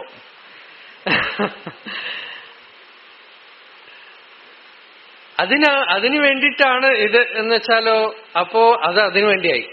അപ്പം പോയി, എല്ലാം ലക്ഷ്യം പോയി. നോക്കൂ, ലക്ഷ്യത്തിന്ന് സ്ലിപ്പാവണത് വളരെ എളുപ്പമാണ്. കുറെ സന്യാസികൾ എൻ്റെ അടുത്ത് പറഞ്ഞിട്ടുണ്ട്, ഞങ്ങളൊക്കെ വളരെ സിൻസിയറായിട്ട് ഈ മാർഗത്തിൽ വന്നതാണ്, പക്ഷെ വന്നു കഴിഞ്ഞ് വേറെ എന്തൊക്കെയോ ലക്ഷ്യമായി പോയി, എന്തൊക്കെയോ ഉണ്ടാക്കിയെടുക്കലായിപ്പോയി. ചിലതൊക്കെ ഞങ്ങളുടെ തന്നെ കുഴപ്പം, ചിലത് ഞങ്ങൾ ഏതെങ്കിലും സംഘടനയിൽ പെട്ടുപോയാൽ അവരുടെ നിർബന്ധം, സന്ദർഭം, സാഹചര്യം ഒക്കെ കാരണം കുറെ കഴിയുമ്പോൾ അവസാനമാകുമ്പോൾ ഞങ്ങൾ തീരുമാനിച്ചു ഇതൊന്നും സാധിക്കില്ല, ഈശ്വര സാക്ഷാത്കാരം, ജ്ഞാനം, ഭക്തി ഇതൊന്നും സാധ്യമല്ല, അതുകൊണ്ട് ഇങ്ങനെ പോവാ എന്ന് തീരുമാനിച്ച് അവസാനിപ്പിച്ചു. അപ്പൊ എന്താ? ലക്ഷ്യം പോയി. അപ്പൊ ലൗകികമായി എന്തെങ്കിലും ഒരു ലക്ഷ്യം മുമ്പിലുണ്ടെങ്കിൽ അതിനനുസരിച്ച്, ഇപ്പൊ ആചാര്യസ്വാമികൾ പറയണത്, സ്വർഗം മുതലായിട്ടുള്ള എന്തെങ്കിലും ലക്ഷ്യം ഒരാൾക്കുണ്ടെങ്കിൽ അയാള് അതിന് സാധനമായിട്ടുള്ള അഗ്നിഹോത്രാദി കർമ്മമോ തപസ്സോ ദാനമോ എന്തിനെങ്കിലുമൊക്കെ ഒരു ആശ്രയമായിട്ട് ആശ്രയമായിട്ട് സ്വീകരിക്കും, അത് നേടിയെടുക്കാനായിട്ട്. പക്ഷേ അയം തു യോഗി മാമേവ ആശ്രയം പ്രതിപദ്യത്തെ ഹിത്വാ അന്യത് സാധനാന്തരം മയ്യേവ ആസക്തമനാഹ. പക്ഷെ ഉത്തമ ഭക്തൻ വേറെ ഒരു ആശ്രയവും, അയാൾ ഒന്നിനെയും ഒരു ടെക്നിക്കും ഒരു മെത്തേഡും ഒന്നും ആശ്രയിക്കണില്ല. മാമേവ ആശ്രയം. അയാളുടെ ലക്ഷ്യവും ഞാനാണ്, അയാളുടെ മാർഗവും ഞാനാണ്, അയാളുടെ ഗൈഡൻസും ഞാനാണ്, അയാളുടെ പുസ്തകം ഞാനാണ്, അയാളുടെ അറിവ് ഞാനാണ്. Absolute refuge. മാമേവ ആശ്രയം പ്രതിപദ്യത്തെ യഹാതു ഏവം ഭൂതഃ സൻ ആശ്രയം സമഗ്രം സമസ്ത വിഭൂതി ബലശക്തി ഐശ്വര്യാദി ഗുണസമ്പന്നം മാം. ഇവിടെ മാം എന്ന് പറയുന്നത് ആരാ? സമസ്ത വിഭൂതി ബല ഐശ്വര്യാദി ശക്തി ഐശ്വര്യാദി ഗുണസമ്പന്നം, സഗുണമായ ഭഗവാന്റെ സ്വരൂപം. എന്നുവെച്ചാൽ നമ്മൾ കണ്ണു തുറന്ന് പ്രകൃതിയെ കാണുമ്പോ പ്രകൃതിയിൽ എന്തൊക്കെ ശക്തികളുണ്ടോ ആ ശക്തിയുടെ ഒക്കെ തന്നെ മൂലരൂപമാണ് ഭഗവാൻ. പ്രകൃതി റിഫ്ലക്ഷനാണ്, അതിന്റെ ബിംബമാണ് ഭഗവാൻ. അപ്പോ സമസ്ത ഐശ്വര്യ ശക്തിയാദി ബലസമ്പന്നം ഈശ്വരം. ഈശ്വരനെ ആശ്രയിക്കണം, നമ്മളെയല്ല, നമ്മളുടെ ഫലത്തിനെയല്ല. പെർഫെക്റ്റ് ഗൈഡൻസ് അവിടുന്ന് വരും എന്ന് വിശ്വാസത്തോടുകൂടെ ഭഗവാനെ മാമേവ ആശ്രയത്തെ, ഭഗവാനെ തന്നെ ആശ്രയിക്കുന്നു. അങ്ങനെയുള്ള ആള് സമഗ്രം മാം യാസ്യസി, എന്നെ കംപ്ലീറ്റ് ആയിട്ട് അറിയുന്നതാണ്. നമ്മള് എന്തെങ്കിലും ഒരു മാർഗത്തിൽ സാധന ചെയ്താൽ ആ മാർഗത്തിലുള്ള നോളജ് മാത്രമേ നമുക്ക് വരുള്ളൂ. അധ്യാത്മത്തിൽ പോലും നിങ്ങൾ യോഗ സാധന ചെയ്യൂ, യോഗത്തിനെ കുറിച്ചുള്ള അറിവ് വരും. നിങ്ങൾ ഭക്തി സാധന ചെയ്യൂ, ഭക്തിയെക്കുറിച്ചും ഭക്തിമാർഗത്തിനെ കുറിച്ച് അറിയും. നിങ്ങൾ ജ്ഞാനസാധന ചെയ്യൂ, ജ്ഞാനമാർഗത്തിലുള്ള തെളിവുണ്ടാവും, ഇൻസൈറ്റ് ഉണ്ടാവും. പൂർണ്ണരായ മഹാത്മാക്കളെ നോക്കൂ, അവരുടെ എല്ലാ ഡയമെൻഷൻസും ഉണ്ടാവും. അതിന് കാരണം എന്താണെന്ന് വെച്ചാൽ അവർ ഒരു സാധനയും ചെയ്തില്ല. പരിപൂർണമായും ഉള്ളിലുള്ള അന്തർയാമിക്ക് ശരണാഗതി ചെയ്യാണ്. എന്നാൽ പല സാധനയും അവരുടെ ശരീരം ചെയ്യും. അത് അവർ ചെയ്യണതല്ല, ഉള്ളിന്നുള്ള ഗൈഡൻസിനനുസരിച്ച് ചിലപ്പോൾ ഭക്തരായിരിക്കും, ചിലപ്പോൾ ജ്ഞാനികളായിരിക്കും, ചിലപ്പോൾ യോഗികളായിരിക്കും, ചിലപ്പോൾ കർമ്മയോഗികളായിരിക്കും, ചിലപ്പോൾ രാജയോഗികളായിരിക്കും, ചിലപ്പോൾ ജ്ഞാനികളായിരിക്കും. ജീവൻ മുക്തന്മാര് സമഗ്ര സമ്പൂർണരായിരിക്കും. അതിന് കാരണം എന്താന്ന് വെച്ചാൽ ജീവൻ മുക്തൻ എന്ന് പറഞ്ഞ ഒരാളില്ല. ജീവൻ മുക്തൻ എന്ന് പറഞ്ഞ അവിടെ ഒരാളില്ല. ആ അഹങ്കാരം അവിടുന്ന് പോയി കഴിഞ്ഞാൽ ഭഗവാനാണ് ആ ശരീരത്തിൽ കൂടിയിരിക്കുന്നത്. ഭഗവാൻ മാത്രമേ ഉള്ളൂ അവിടെ. ജീവൻ എന്ന് പറഞ്ഞൊരു അഹന്തയ്ക്ക് അവിടെ സ്ഥാനമേ ഇല്ല. അപ്പോ അധ്യാത്മസാധന രണ്ട് വിധത്തിലാവും. ഒന്ന്, നമ്മൾ ഡ്രൈവിംഗ് പഠിച്ച് കഷ്ടപ്പെട്ട്, ഇപ്പൊ ഇവിടുന്ന് പാലക്കാട് പോകണമെങ്കിൽ ഞാൻ ഡ്രൈവിംഗ് പഠിച്ചിട്ട് കാർ ഓടിച്ചുകൊണ്ട് പോവാം. വേറെ ഒന്ന്, നല്ല ഡ്രൈവറുടെ കൈ കൊടുത്തിട്ട് ബാക്ക് സീറ്റിൽ ഉറങ്ങാം, അല്ലേ? അതുപോലെ ഒന്ന്, ഈ ഈഗോ അതിന് കുറച്ച് പെർഫെക്ഷനൊക്കെ മനസ്സിലാക്കി ചെയ്യുന്ന ഒരു സ്റ്റേജ് ഉണ്ട്. രണ്ട്, ഈഗോ ആദ്യം തന്നെ ശരണാഗതി ചെയ്യണം. അഹങ്കാരം ആദ്യം തന്നെ അന്തർയാമിയായ ഭഗവാന് അന്നമായിട്ട് തീരാണ്, ശരണാഗതി ചെയ്യാണ്. ഞാൻ ആളല്ല എന്ന് പറഞ്ഞ് അങ്ങോട്ട് സറണ്ടർ. മൈ ആസക്തമനാഹ പാർത്ഥ, ഭഗവാനെ ആശ്രയിച്ചുകൊണ്ട് ഭഗവത് ലക്ഷ്യത്തോടുകൂടെ ആര് യോഗം അനുഷ്ഠിക്കുന്നുവോ അയാള് സമഗ്രമായി എങ്ങനെയാണോ ഭഗവാനെ അറിയണത് അങ്ങനെ ഞാൻ പറഞ്ഞുതരാം, കേട്ടോളാം. എന്നുവെച്ചാൽ അർജുനന് ഗീത ഉപദേശിക്കുന്നതും നമ്മളുടെ ഉള്ളിലുള്ള അന്തർയാമിയായിരിക്കുന്നതുമായ ഭഗവാൻ ഒന്ന് തന്നെയാണ്. ശരിക്കും പറഞ്ഞാൽ നിങ്ങൾ നല്ല പക്വമായാൽ ഭഗവത്ഗീത എന്നുള്ള പുസ്തകം പോലും ആവശ്യമില്ല. സമഗ്രം ജ്ഞാസ്യസി, ഈ പുസ്തകമില്ലാതെ തന്നെ ഇത് മുഴുവൻ ഉള്ളെന്നറിയും. രാമകൃഷ്ണ പരമഹംസർക്ക് ഒരു ശിഷ്യനുണ്ടായിരുന്നു, ലാഠു മഹാരാജ്. വിവേകാനന്ദ സ്വാമികൾ എല്ലാവർക്കും സന്യാസം കൊടുത്തപ്പോ അദ്ദേഹത്തിന് സഹോദര സന്യാസിയാണ്. ഇദ്ദേഹത്തിന് എന്തു പേരാ കൊടുത്തതെന്ന് വെച്ചാൽ അദ്ഭുതാനന്ദ എന്നാണ്. എന്താ അദ്ഭുതാനന്ദ എന്ന് പേര് കൊടുക്കാൻ കാരണം എന്ന് വെച്ചാൽ ക എന്നൊരു അക്ഷരം എഴുതാൻ പോലും അറിയില്ല. പിന്നെ പുസ്തകം വായിക്കുന്ന കാര്യം പറയേ വേണ്ട, ഒന്നും എഴുതാൻ അറിയില്ല, യാതൊന്നും എഴുതാൻ അറിയില്ല, പഠിക്കാൻ അറിയില്ല. പക്ഷേ അവസാന കാലത്ത് നമ്മളിവിടെ സദാശിവ ബ്രഹ്മേന്ദ്ര സ്വാമികളെയൊക്കെ പറയണ പോലെ അവധൂതനായിട്ട് നടക്കായിരുന്നു. ഉപനിഷത്തൊക്കെ പറഞ്ഞാൽ അർത്ഥം പറയും. മന്ത്രാർത്ഥം എവിടെയെങ്കിലുമൊക്കെ തെറ്റിപ്പോയാൽ പറഞ്ഞു കൊടുക്കും. സ്മൃതികഥ എന്ന് പറഞ്ഞു. ബംഗാളിയിലെ അദ്ദേഹത്തിന്റെ ജീവചരിത്രം വളരെ പ്രസിദ്ധമാണ്. ഉപനിഷത്തൊക്കെ പറഞ്ഞു കൊടുക്കും, ഗീതയൊക്കെ പറയും. ഇതൊക്കെ ഈ അറിവൊക്കെ എവിടെ നിന്ന് വന്നു? ഒക്കെ ഒരു ആവരണം, ഒരു ചെറിയ ഒരു ആവരണം, ഒരു മറയുണ്ട്. ആ മറ അങ്ങോട്ട് നീങ്ങിക്കഴിഞ്ഞാൽ, ടാഗോർ പറയണ പോലെ, ടാഗോർ ഒരു ഹൗസ് ബോട്ടിൽ ഇരുന്നുകൊണ്ട് സൗന്ദര്യത്തിന്റെ കവിത എഴുതുമായിരുന്നു. കുറച്ച് ലൈൻസ് വന്നു, പിന്നെ കട്ട് ചെയ്തു, പിന്നെ എഴുതി, പിന്നെയും കട്ട് ചെയ്തു. അവസാനം കുറച്ച് ഡിപ്രസ്ഡ് ആയിട്ട് രാത്രി സമയമാണ്, ആ ഹൗസ് ബോട്ടിന്റെ ജനൽ അങ്ങോട്ട് തുറന്നിട്ടതും പുറമേക്ക് പൗർണമിയാണ്. ആ പൂർണിമ ചന്ദ്രൻ, ആ ധവളപ്രകാശം ഉള്ളിലേക്ക് അങ്ങനെ ഇറങ്ങി വരികയാണ്. അപ്പൊ ടാഗോർ പറയാണ്, I was writing a poetry on beauty, all the while beauty was waiting outside for me to open the doors. ഞാൻ വാതിൽ തുറക്കാനായിട്ട് സൗന്ദര്യം കാത്തുകൊണ്ടിരിക്കുകയായിരുന്നു. സൗന്ദര്യം പുറത്ത് നിൽക്കുക, ഞാൻ ഉള്ളിൽ ഇരുന്ന് സൗന്ദര്യത്തിനെ കുറിച്ച് കവിത എഴുതിക്കൊണ്ടിരിക്കുക. ഭഗവാന്റെ വൈഭവം, ഈ പ്രപഞ്ചം തന്നെ വൈഭവമാണ്, മഹിമയാണ്. തുറന്നു കൊടുത്തു കഴിയുമ്പോൾ ഉള്ളിൽ ആ ചെറിയൊരു ആവരണം, ആ ആവരണം നീങ്ങുക മാത്രമേ വേണ്ടൂ. ആ ആവരണം അങ്ങോട്ട് ഉള്ളിന്ന് അങ്ങോട്ട് നീങ്ങിയാൽ എല്ലാ അറിവും കയ്യിലിരിക്കുന്ന നെല്ലിക്ക പോലെയാണ്. എന്നുവെച്ചാൽ അയാൾക്ക് തെലുങ്ക് അറിയോ, ഫ്രഞ്ച് അറിയോ, ജർമ്മൻ അറിയോ ഒന്നും ചോദിക്കാൻ പാടില്ല. എന്തു വേണോ, ഏത് ആവശ്യമുണ്ടോ അതറിയും. He will become a force. ഉപനിഷത്ത് തന്നെ പറയണത് ചുഴലിക്കാറ്റ് പോലെ, ചന്ദ്രനെ പോലെ, സൂര്യനെ പോലെ, ഇടിമിന്നൽ പോലെ ജ്ഞാനിയും ഒരു ശക്തി മാത്രമാണെന്നാണ്. ആ ശക്തിക്ക് സ്വേച്ഛയില്ല, ഏതോ ശക്തിക്കനുസരിച്ച് അത് പ്രവർത്തിക്കും. അതുപോലെ ഈ ജ്ഞാനിയുടെയും ശരീരം ലോകത്തിൽ പ്രവർത്തിക്കും. എന്ത് വേണോ അത് ചെയ്യും. സ്വതന്ത്രമായി ഇന്നതെന്ന് പറഞ്ഞിട്ട് നമുക്കൊന്നും എടുക്കാൻ പറ്റില്ല. അഹങ്കാരം, അഭിമാനം, അജ്ഞാനം ഉള്ളിന്ന് പോയാൽ, ആ ആവരണം അവിടെ നിന്ന് അങ്ങനെ നീങ്ങിയാൽ എല്ലാ ജ്ഞാനവും അവിടെ ഉണ്ട്. ഭഗവാൻ അതാണ് പറയണത്, എന്നെ ആശ്രയിച്ചു കഴിഞ്ഞാൽ തേഷാം അഹം സമുദ്ധർത്ത എന്നൊരിടത്ത് പറഞ്ഞു. മറ്റൊരു സ്ഥലത്ത് പറഞ്ഞു ജ്ഞാനദീപേന ഭാസ്വത. ഉള്ളിലിരുന്ന് അവിടെ അജ്ഞാനത്തിനെ നാശയാമി ആത്മഭാവസ്തു ജ്ഞാനദീപേന ഭാസ്വത. അന്തര്യാമിയായിരിക്കുന്ന ഭഗവാൻ ഉള്ളിലിരിക്കുന്ന ആവരണത്തിനെ അങ്ങോട്ട് നീക്കും. നിരാവരണ ദൃഷ്ടിയായിത്തീരും അവൻ. നിരാവരണ ദൃഷ്ടി, അവന്റെ നിരാവരണം തന്നെയാണ് നിർവാണം. നിർവാണം, നിരാവരണം രണ്ടും ഒന്ന് തന്നെ. നിരാവരണം തന്നെയാണ് നിർവാണം. ആ ആവരണം അങ്ങോട്ട് നീങ്ങിയാൽ നിർവാണം നമ്മളുടെ സ്വരൂപാണ്. ബുദ്ധിയിലുള്ള ആ ചെറിയ മറ, ആ മറ അങ്ങോട്ട് നീങ്ങിക്കഴിയുമ്പോ അറിയാം ജീവൻ ഇവിടെ ഇല്ല, ശിവനേ ഉള്ളൂ, ഈശ്വരനേ ഉള്ളൂ, പൂർണ്ണത്വമേ ഉള്ളൂ, സർവജ്ഞത്വം. യസ് സർവജ്ഞ യസ് സർവവിത് യസ്യ ജ്ഞാനമയം തപഹം. പൂർണ്ണവസ്തുവേ ഇവിടെ ഉള്ളൂ, ജീവൻ എന്ന് പറഞ്ഞൊന്നുമില്ല എന്നറിയുന്ന എല്ലാ ജ്ഞാനവും എല്ലാ ശക്തിയും എല്ലാം അവിടെ ഉണ്ട്. വേണമെങ്കിൽ പ്രവർത്തിക്കും.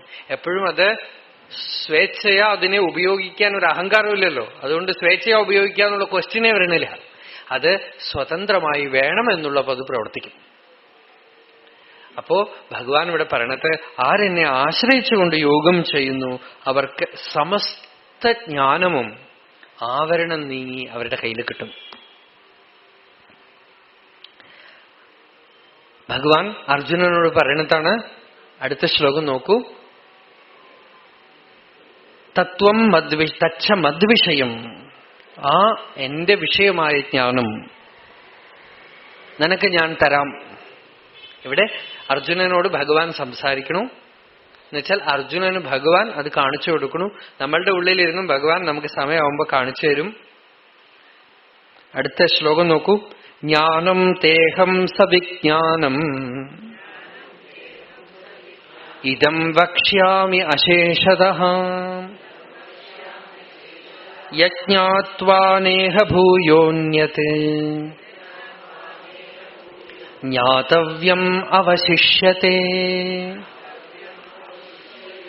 ജ്ഞാനം തേ അഹം സവിജ്ഞാനം ഇദം വക്ഷ്യാമി അശേഷതഃ യത് ജ്ഞാത്വാ ന ഇഹ ഭൂയഃ അന്യത് ജ്ഞാതവ്യം അവശിഷ്യത്തെ. സ്വാനുഭവയുക്തം വിജ്ഞാനസഹിതം കഥയിഷ്യാമി. നിനക്ക് അറിവ് തരാം എന്ന് പറയാ ഭഗവാൻ. ഈ അറിവ് എങ്ങനെയുള്ള അറിവാണ് എന്ന് വെച്ചാൽ സവിജ്ഞാനം. ആ അറിവ് അനുഭവത്തോടുകൂടിയുള്ള അറിവ്. ഈശ്വര കൃപ കൊണ്ടുവരുന്ന അറിവിനും പഠിച്ചുണ്ടാക്കുന്ന അറിവിനും ഒരുപാട് വ്യത്യാസമുണ്ട്. പഠിച്ചുണ്ടാക്കുന്ന അറിവ് ഇറ്റി കൊണ്ടിരിക്കും. കേടുവരുന്ന പൈപ്പില് അടച്ചു വെച്ചാൽ വെള്ളം ചോട്ടിക്കൊണ്ടിരിക്കില്ല, അതുപോലെയാണ് ഈശ്വര കൃപ കൊണ്ടുള്ളത്. ഈ മഴ പെയ്യുന്ന പോലെ അങ്ങനെ പേമാരി ചൊരിയലാണ്. അതങ്ങനെ വർഷിക്കുമെന്നാണ്. എപ്പോ വേണോ വരും. വിജ്ഞാനാമൃതം അദ്ഭുതം വർഷത്തി. അപ്പോ ഭഗവാൻ ഇവിടെ പറയണത് നിനക്ക് ഞാൻ ജ്ഞാനവും തരാം വിജ്ഞാനവും തരാം. ഭാഗവതത്തിൽ ചതുശ്ലോകി ഭാഗവതത്തിലും ഭഗവാൻ പറഞ്ഞത് ജ്ഞാനം വിജ്ഞാനസഹിതം. ജ്ഞാനം വിജ്ഞാനത്തോടുകൂടെ തരാം. സരഹസ്യം തദംഗം ച ഗൃഹാണ ഗതിതം മയാ. അതേപോലെ ഇവിടെ ഗീതയിലും ഭഗവാൻ അർജുനനോട് പറയണത് നിനക്ക് അറിവ് തരാം. അറിവ് മാത്രമല്ല, അനുഭവത്തോടുകൂടെയുള്ള അറിവ്. അത് പറഞ്ഞിട്ട് എന്താ പ്രയോജനം? ന ജ്ഞാതവ്യം അവശിഷ്യത്തെ. അത് അറിഞ്ഞു കഴിഞ്ഞാൽ പിന്നെ ഒന്നും അറിയാൻ ബാക്കിയില്ല. അതാണ് വേദ അന്തം എന്ന് പറയണത്. End of knowledge, completion of knowledge, fulfilment of knowledge.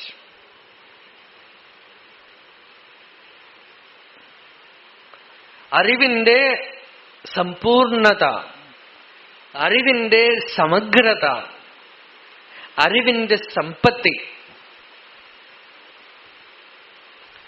അറിവ് പൂർണ്ണമാവുകയാണ് എവിടെയാണോ ഞാൻ ആനന്ദമയനാവണത്, എവിടെയാണോ ആനന്ദസ്വരൂപനാവണത്. കാരണം ആനന്ദമാണ് ലക്ഷ്യം.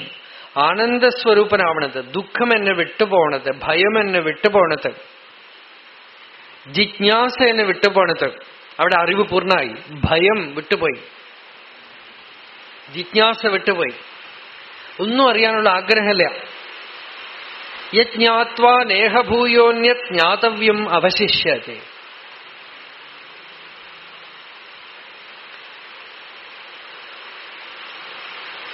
അതറിഞ്ഞു കഴിഞ്ഞാൽ പിന്നൊന്നും അറിയാനുള്ള ആഗ്രഹമില്ല എന്നാണ്.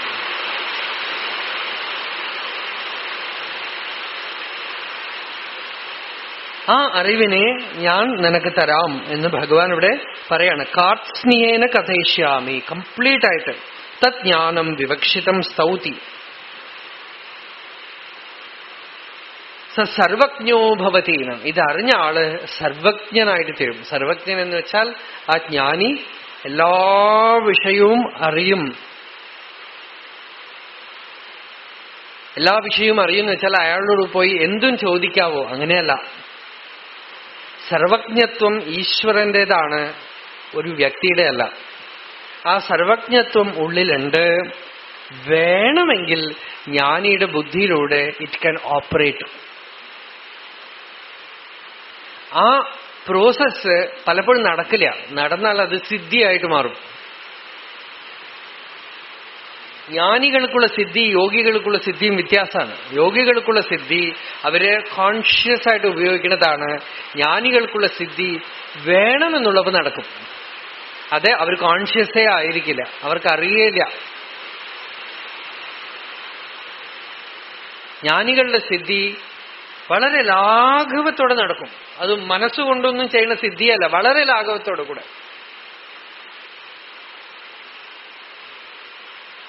വളരെ ലാഘവത്തോടു കൂടി. എനിക്ക് പരിചയമുള്ള MBBS ഒക്കെ കഴിഞ്ഞ് അമേരിക്കയിൽ പോയി വലിയ ഡോക്ടറാണ്, ഒരു സ്പെഷ്യൽ സർജനാണ്. അദ്ദേഹം ഒരു മഹാത്മാവിനെ വളരെ അടുപ്പുള്ള ആളാണ്, കണ്ടു പരിചയപ്പെട്ട് അടുത്ത് വർത്തമാനമൊക്കെ പറഞ്ഞുകൊണ്ടിരിക്കുമ്പോ ആ മഹാപുരുഷൻ, ആ സാധു ഇദ്ദേഹത്തിനടുത്ത് ഇദ്ദേഹത്തിന്റെ സർജറിയെ കുറിച്ചൊക്കെ ചോദിച്ചു. അപ്പൊ അദ്ദേഹം സർജറിയെ കുറിച്ചൊക്കെ എക്സ്പ്ലെയിൻ ചെയ്തു കൊടുത്തു. അപ്പോ ഈ ഡോക്ടർ തന്നെ പിന്നീട് പറഞ്ഞതാണ്, അതിന്റെ സ്പെഷ്യൽ ടെക്നിക്കൽ നെയിംസൊന്നും ഞാൻ പറയാൻ പോയില്ല, കാരണം അദ്ദേഹത്തിന് അതൊന്നും അറിയാൻ ഒരു ചാൻസും ഇല്ല. അതുകൊണ്ട് ആ സർജറി എങ്ങനെ ചെയ്യുന്നൊക്കെ ഞാൻ പറഞ്ഞു. അപ്പൊ അതെങ്ങനെ ഡീറ്റെയിൽസ് ചോദിച്ചുകൊണ്ടേ വന്നു. ചോദിക്കും തോറും എനിക്ക് മനസ്സിലായ അദ്ദേഹത്തിന് ഞാൻ വിചാരിക്കുന്നതിനേക്കാളും കൂടുതൽ അറിയാം. സോ ഡീറ്റെയിൽസ് ഇങ്ങനെ പറഞ്ഞുകൊണ്ട് വന്നു. അവസാനം ഒരു 2 ആഴ്ച മുമ്പ് മാത്രം മെഡിക്കൽ സയൻസിൽ ഇൻട്രൊഡ്യൂസ് ചെയ്തിട്ടുള്ളതും ഇനിയും മെഡിക്കൽ ഫീൽഡില് റിട്ടൺ ഫോമിൽ വരാത്തതുമായിട്ടുള്ള ഒരു പർട്ടിക്കുലർ സർജറി, അതിന്റെ പേരെടുത്ത് പറഞ്ഞു. അതല്ലേ പറയാ എന്ന് ചോദിച്ചു. അദ്ദേഹം ഞാൻ ഞെട്ടിപ്പോയി. കാരണം അദ്ദേഹം ഇവിടെ പിച്ചക്കാരനായിട്ട് നടക്കുന്ന ആളാണ്. ഒരു പുസ്തകം വായിച്ചിരിക്കാൻ ഒരു സാധ്യതയില്ല, യാതൊന്നും സാധ്യതയില്ല. ഈ ഒരു പേര് പറഞ്ഞ ഞാൻ ശരിക്കും ഞെട്ടിപ്പോയി. അവസാനം ആ അദ്ദേഹത്തിനോട് തന്നെ ചോദിച്ചു, എങ്ങനെ ഇത് പറഞ്ഞു? There is no chance that you could have read it. എന്താന്ന് വെച്ചാൽ ഇനിയും അത് വന്നിട്ടില്ല. പിന്നെ എങ്ങനെ പറഞ്ഞു? അപ്പൊ അദ്ദേഹം കൊടുത്ത എക്സ്പ്ലനേഷൻ എന്താ അറിയോ? I simply red it from your brain എന്നാണ്. എന്റെ ബ്രെയിനിലുണ്ടല്ലോ എന്നാണ്. എന്നുവെച്ചാൽ അത് മുമ്പില് രാമകൃഷ്ണദേവൻ പറയണ പോലെ കണ്ണാടിയിൽ വെച്ചിരിക്കുന്ന സ്വീറ്റ് ഷോപ്പിൽ വെച്ചിരിക്കുന്ന ജിലേബി മൈസൂർ പാ പോലെ കാണുകയാണേ. എന്റെ ബുദ്ധിയിലുണ്ടല്ലോ, വായിക്കാൻ എന്താ ഇപ്പൊ ബുദ്ധിമുട്ട്? അതുകൊണ്ടാണ് യോഗികളുടെ മുമ്പിൽ നിൽക്കുമ്പോൾ വളരെ സൂക്ഷിക്കണം. ഉള്ളു മുഴുവൻ കണ്ണാടിയുടെ ഉള്ളിൽ കാണുന്ന പോലെയാണ്. പക്ഷെ അവര് ഈ ഡസ്റ്റ്ബിൻ ക്ലീനേഴ്സ്, മുനിസിപ്പാലിറ്റി ക്ലീനേഴ്സ് അല്ലാത്തത് കൊണ്ട് അതൊന്നും അവര് വാരാൻ പോവില്ല. അതുകൊണ്ട് അത് പേടിക്കണ്ട, ഭയപ്പെടണ്ട.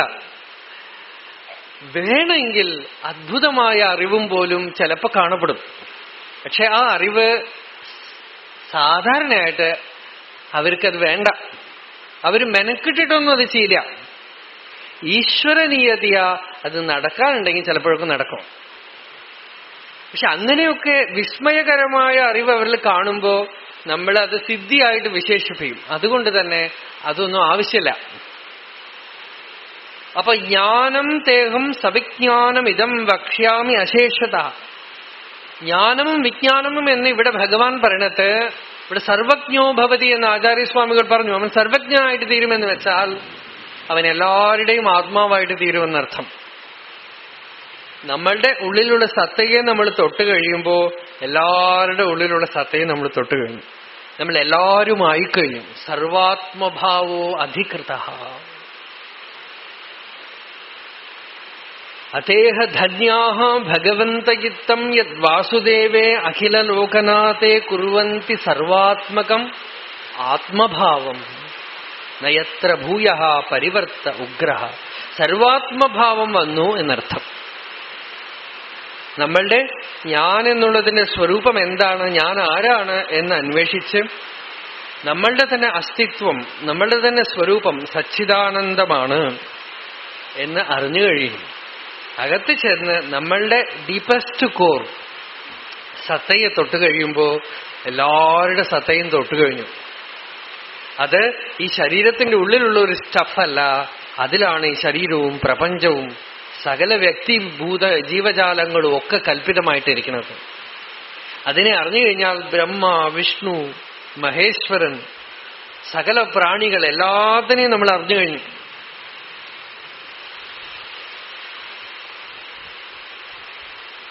ആ സത്തയെ അറിഞ്ഞു കഴിഞ്ഞാൽ വിഷ്ണുവിനെ അറിഞ്ഞു, ശിവനെ അറിഞ്ഞു, ബ്രഹ്മാവിനെ അറിഞ്ഞു, ദേവതകളെ അറിഞ്ഞു, എല്ലാത്തിനെയും അറിഞ്ഞു കഴിഞ്ഞു.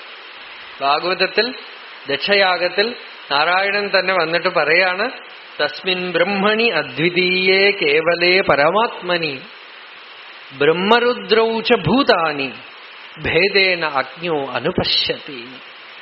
രണ്ടില്ലാത്തതായ അദ്വിതീയമായ ആ ബ്രഹ്മത്തിൽ ഇത് ബ്രഹ്മാവാണെന്നും ഇത് രുദ്രനാണെന്നും ഇത് ഭൂതങ്ങളാണ്, മനുഷ്യരാണെന്നും പല പ്രാണികളാണെന്നും ഒക്കെ തന്നെ അജ്ഞാനികളായിട്ടുള്ള മനുഷ്യര് പലത് കൽപ്പിക്കുന്നു.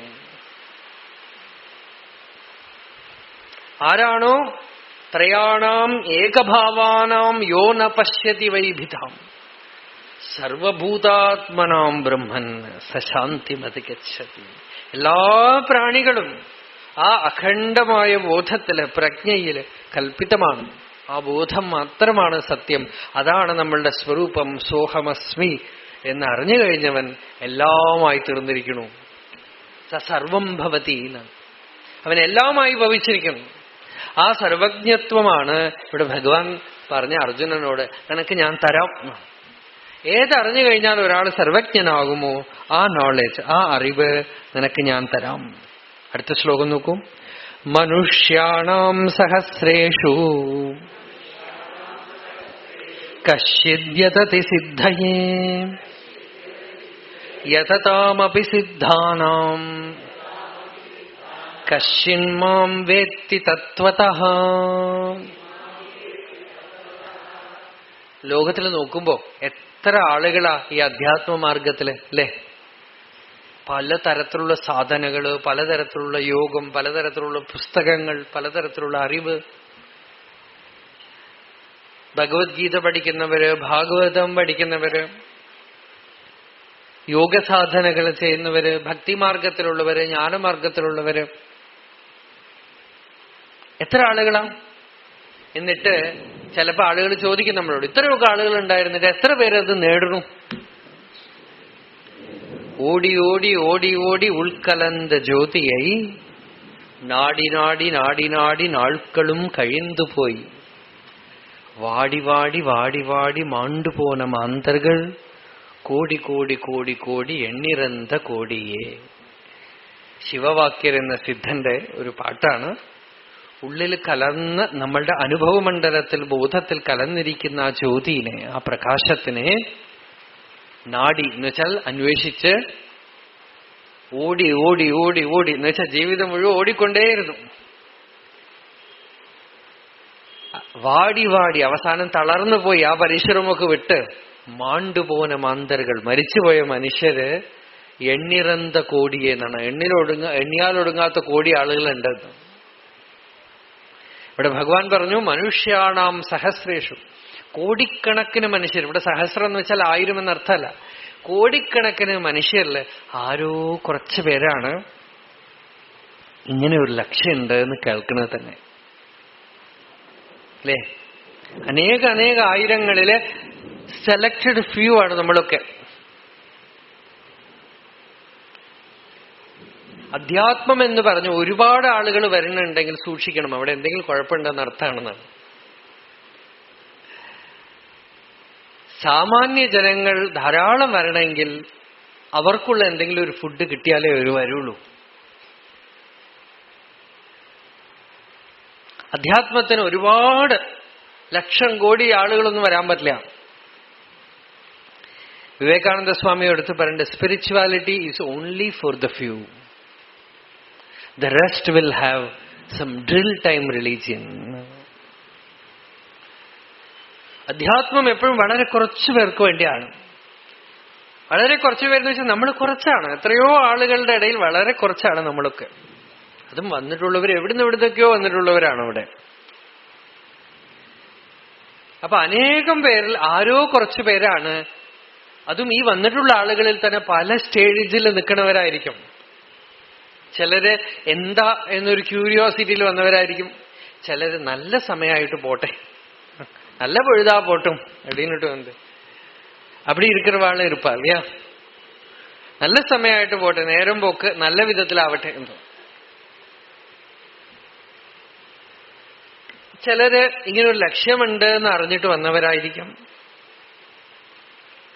പല തരത്തിലാണ് ഈ ആകർഷണം. ഇതൊക്കെ സ്പിരിച്വൽ അട്രാക്ഷൻ ആണ്. പക്ഷെ നമ്മള് ക്ലിയർ വിഷൻ മുമ്പിൽ വന്നിട്ടുണ്ടാവില്ല. പല സ്റ്റേജിൽ നിൽക്കുന്ന ആളുകളായിരിക്കും. പക്ഷെ ഒന്നുണ്ട്, ഇവരൊക്കെ യതതാമപി സിദ്ധാനാം എന്നാണ് ഭഗവാൻ പറയുന്നത്. എന്ന് വെച്ചാൽ ഈ വന്നവരൊക്കെ ഉണ്ടല്ലോ, നഴ്സറി ക്ലാസ് മുതൽക്ക് PhD വരെ ഉള്ളവർ എല്ലാവരും സിദ്ധന്മാരാണത്രേ. എന്നുവെച്ചാൽ വണ്ടിയിൽ കയറി കഴിഞ്ഞാൽ ലാസ്റ്റ് കമ്പാർട്ട്മെന്റോ ഫസ്റ്റ് കമ്പാർട്ട്മെന്റോ വണ്ടി പോകാൻ തുടങ്ങി കഴിഞ്ഞാൽ പോകും. ഈ യതതാമപി യത്നം കുർവതാം സിദ്ധാനാം, യത്നം ചെയ്യുന്നവരൊക്കെ സിദ്ധന്മാരാണെന്ന്. എന്നുവെച്ചാൽ കയറി കഴിഞ്ഞു, ടിക്കറ്റ് വാങ്ങിക്കഴിഞ്ഞു, വണ്ടിയിൽ കയറി കഴിഞ്ഞു, everyone belongs to the same category. ഈ ലക്ഷ്യം തീരുമാനിച്ചു കഴിഞ്ഞാൽ, ലക്ഷ്യം മുമ്പിൽ വന്നു കഴിഞ്ഞാൽ, ഇതിനകത്ത് വന്നു കഴിഞ്ഞാൽ, നമ്മൾ ഏതൊക്കെ സ്റ്റേജിലുള്ളവരായാലും, ഒരിക്കല് എന്റെ അധ്യാത്മമായിട്ടുള്ള സർക്കിളിലുള്ള ഒരാള് ഒരു വീട്ടില് വെച്ചൊരു ചർച്ച നടന്നു. അപ്പൊ എന്നോട് ചോദിച്ചു, ജ്ഞാനം എങ്ങനെ ഉണ്ടാവുക?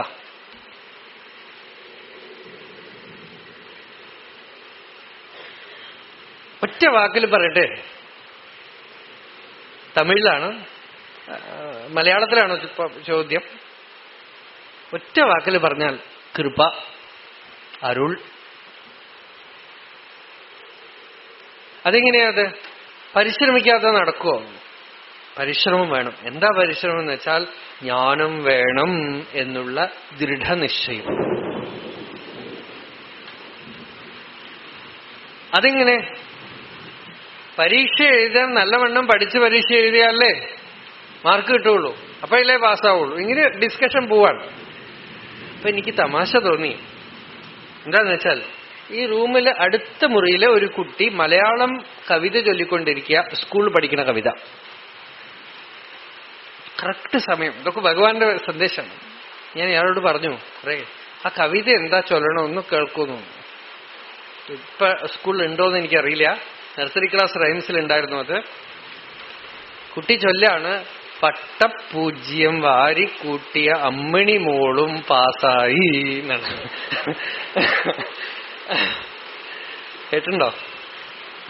പട്ടപൂജ്യം വാരിക്കൂട്ടിയ അമ്മിണി മോളും പാസായി എന്നാണ്.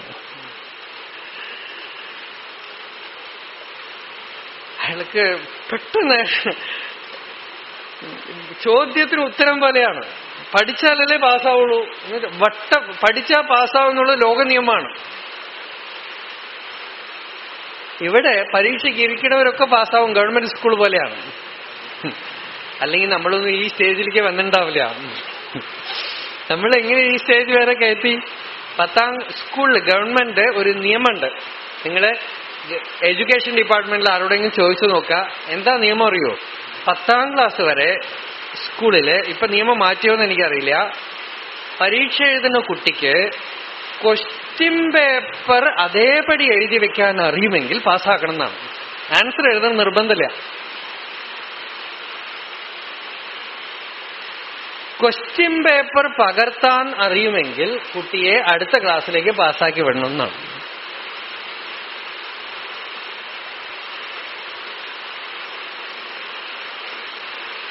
ഈ നിയമം അധ്യാത്മത്തില് വളരെ വിചിത്രമായ ഒരു മണ്ഡലമാണ്. നമ്മൾ ലോകത്തിൽ ഉപയോഗിക്കുന്ന ഒന്നും തന്നെ ഇവിടെ ശരിയാവില്ല. ഇവിടെ നമ്മളുടെ നിശ്ചയം ഭഗവത് സാക്ഷാത്കാരം വേണം എന്ന് നിശ്ചയിച്ചാൽ തന്നെ നിങ്ങളെ ട്രെയിനിന്റെ ഉള്ളിൽ കയറി കഴിഞ്ഞു, വണ്ടി ഓടും. മനുഷ്യാണാം സഹസ്രേഷു, ആയിരക്കണക്കിന് മനുഷ്യരിൽ കുറച്ചുപേരാണ് യത്നം ചെയ്യുന്നത്.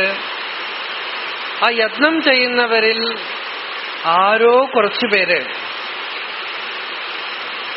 തത്വതഃ മാം വേത്തി. ഭഗവാൻ പറഞ്ഞത് അവര് ഈ ജന്മത്തില് ഇപ്പൊ തന്നെ വളരെ ക്ലിയറായിട്ട് എന്നെ അറിഞ്ഞ് ജ്ഞാനികളായിട്ട് താത്വികമായിട്ട് എന്നെ അറിയുന്നവര് വളരെ വിരളമാണ്. യഥതാമപി സിദ്ധാനാം. ഇപ്പോ യത്നം ചെയ്യുന്നവരൊക്കെ സിദ്ധന്മാരാണ്. Some time or the other they will reach. പക്ഷേ ആ യത്നം ചെയ്യുന്ന കൂട്ടരുടെ ഇടയിൽ വളരെ തെളിഞ്ഞ് സാത്വികമായി ഭഗവാനെ അറിഞ്ഞ് ജ്ഞാനം നേടുന്നവർ,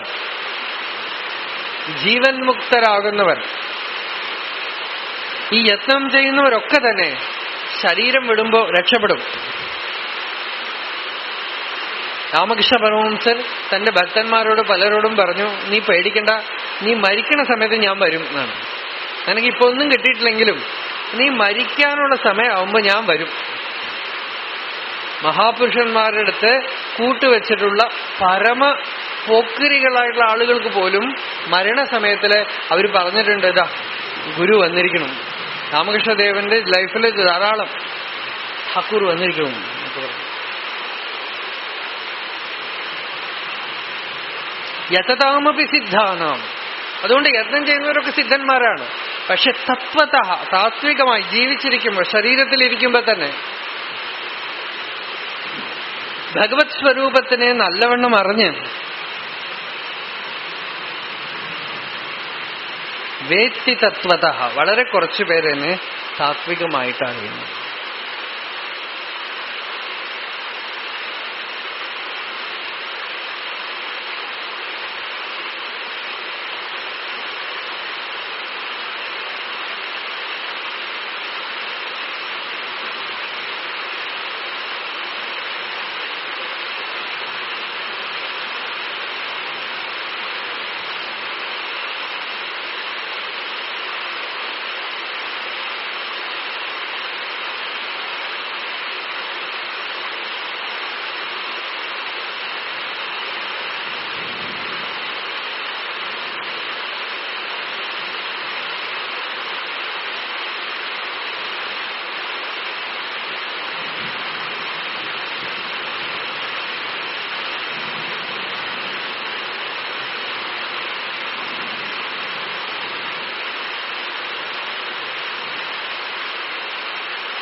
തപാമ്യഹം അഹം വർഷം നിഗൃണ്ണാമി ഉത്സൃജാമി ച. ഭഗവാൻ തന്നെ ഇവിടെ പറയണ്ട്, ഞാൻ തന്നെയാണ് മഴ. തപാമി അഹം അഹം വർഷം. നിഗൃണ്ണാമി ഉത്സൃജാമിത്. ഈ അധ്യായത്തിൽ ഇനി വരാൻ പോകുന്നു രസോഹമപ്സു കൗന്തേയ. ജലത്തില് രസരൂപമായിട്ട് ഞാൻ ഇരിക്കണു. അപ്പോ മഴ കാണുമ്പോ പ്രത്യക്ഷ ദർശനമാണ്, പ്രത്യക്ഷമായിട്ടുള്ള ഭഗവത് ദർശനമാണ്. ഭഗവാനെ എവിടെയെങ്കിലുമൊക്കെ ഒരു അമ്പലത്തിൽ മാത്രം ഇരുത്തണ്ട. ഇത് ഗംഭീരമായിട്ടുള്ള രൂപമാണ് ഭഗവാന്റെ, പ്രത്യക്ഷ രൂപമാണ്, സഗുണ സാകാരമായ രൂപമാണ്.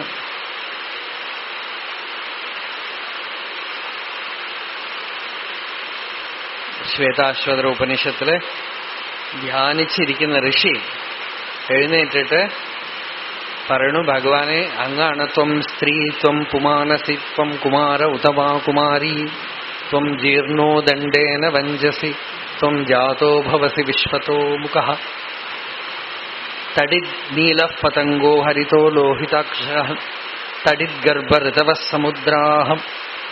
ഇടിമിന്നല് ഭഗവാന്റെ സ്വരൂപമാണ്. ഇടിമിന്നാണ് ആ ഋഷിയുടെ മുമ്പില് ആകാശത്തിൽ ഇടി വെട്ടുമ്പോ ആ ഋഷി ലഹരി പിടിച്ച് ഭഗവത് സ്വരൂപ ദർശനമാണ്. എന്നുവെച്ചാൽ ആ ഇടിവെട്ടല് ഭഗവാന്റെ സ്വരൂപമായിട്ട് കണ്ട്, ഈശ്വര സ്വരൂപമായിട്ട് കാണുക. ആ ഒരു എക്സ്റ്റസി, ഡിലൈറ്റാണ്. അപ്പോ ഇതൊക്കെ ഭഗവത് ദർശനാണ്. ഭഗവാനെ എങ്ങനെ കാണുക എന്ന് വെച്ചാൽ പ്രപഞ്ച രൂപത്തില് കാണപ്പെടുന്നതൊക്കെ ഭഗവാൻ തന്നെ. അപ്പൊ ഇവിടെ ഭഗവാൻ ഇനി പറയാൻ പോണതും അതാണ്. മനുഷ്യരില്, ആയിരക്കണക്കിന് മനുഷ്യരില് വളരെ കുറച്ചു പേരാണ് യത്നം ചെയ്യുന്നത്. ആ യത്നം ചെയ്യുന്നവരിൽ വളരെ കുറച്ചു പേരാണ് തത്വജ്ഞാനത്തിന് അധികാരികളാവുന്നത്. തത്വജ്ഞാനം തന്നെയാണ് സമാധി എന്ന് പറയുന്നത്. ആർക്ക് തത്വജ്ഞാനം ഉണ്ടോ അവൻ സ്ഥിതപ്രജ്ഞനാണ്, സമാഹിതൻ ആണ്. തത്വാത്മബോധയേവൈഹ സമാധിരിതി കഥ്യത്തെ. തത്വാത്മബോധം, ആത്മതത്വജ്ഞാനമാണ് സമാധി എന്ന് പറയുന്നത്. എന്നുവെച്ചാൽ വളരെ വ്യക്തമായി സംഗീതത്തിലെ താളവും രാഗവും ഒക്കെ മാറുമ്പോഴും ശ്രുതി മാറാതിരിക്കണ പോലെ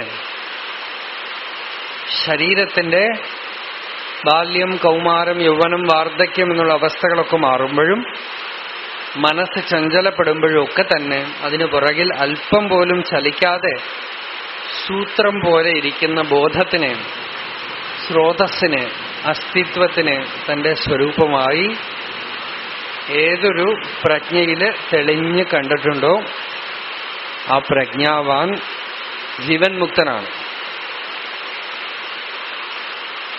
ബാക്കി എല്ലാവരും ഇനീഷ്യേറ്റഡ് ആണ്.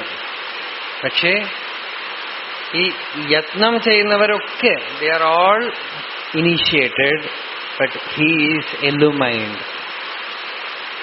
സാധന ചെയ്യുന്നവരൊക്കെ തന്നെ ദീക്ഷിതരാണ്.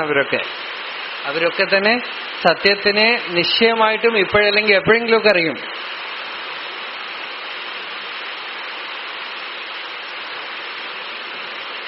അതില് വളരെ ചിലര് തീവ്ര മുമുക്ഷുക്കളായിട്ടുള്ളവര് താത്വികമായിട്ട്, തത്വഭക്തി, താത്വികമായി ഭഗവാനെ അറിഞ്ഞ് അനുഭവിക്കണം. യതതാമപി സിദ്ധാനാം കശ്ചിൻ മാം വേത്തി തത്വതഃ. അതിലും തത്വജ്ഞാനമുള്ളവർ വളരെ കുറച്ചു പേരേ ഉള്ളൂ. ലോകത്തിൽ നോക്കാം, ഏറ്റവും വിരളമാണ് തത്വജ്ഞാനികൾ. യോഗികളുണ്ടാവും, സിദ്ധന്മാരുണ്ടാവും, ഭക്തന്മാരുണ്ടാവും, പലതരത്തിലുണ്ടാവും. ഇവരുടെ നടുവിലൊക്കെ തത്വജ്ഞാനികളുണ്ടാവും. തത്വജ്ഞാനത്തോടെയുള്ള ഭക്തി, തത്വജ്ഞാനത്തിലൂടെയുള്ള യോഗം, തത്വജ്ഞാനത്തോടെയുള്ള ജ്ഞാനം അത് വളരെ വിരളാണ്. അതാണ് ഭഗവാൻ പറയണത്, താത്വികമായി എന്നെ അറിയണവൻ, എങ്ങനെയുണ്ടോ അതേപടി അറിയുന്നവൻ വളരെ വിശിഷ്ടനാണ് എന്ന് പറഞ്ഞ് ഇനിയിപ്പോ ആ താത്വികമായ ജ്ഞാനത്തിനെ ഈ അധ്യായത്തിൽ ഭഗവാൻ പറഞ്ഞു തുടങ്ങാണ്. ആളെ കാണാൻ തോന്നുന്നു. അത് കേൾക്കുന്നുണ്ടോ? എല്ലാവർക്കും കേൾക്കുന്നുണ്ടോ? എനിക്ക് തന്നെ ഈ ശബ്ദം കേൾക്കണില്ല. അതിനകത്ത് ബാക്കിലെല്ലാം ആൾ ശരിയാ കേൾക്കണതില്ല.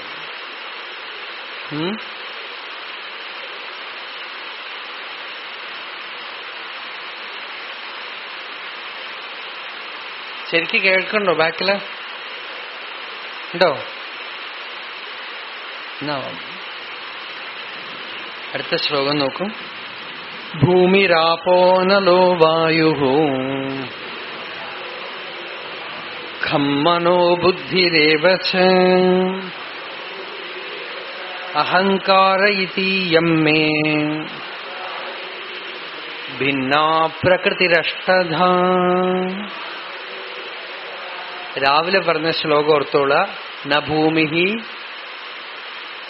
ന തോയം ന ഭൂമിർ ന തോയം ന തേജോ ന വായുഃ ന ഖം നേന്ദ്രിയം വാ ന തേഷാം സമൂഹ അനൈകാന്തികത്വാത് സുഷുപ്ത്യേക സിദ്ധ തദേകോ വശിഷ്ട ശിവ കേവലോഹം. രാവിലത്തെ ശ്ലോകം, രാവിലെ പറഞ്ഞത്. ഇവിടെ നോക്കാം. പ്രകൃതിയെ ഭഗവാൻ പറയാണ്. ഭൂമിഹി ആപഹ അനലഹ വായുഃ ഖം മനഃ ബുദ്ധിഃ ഏവച അഹങ്കാരഃ.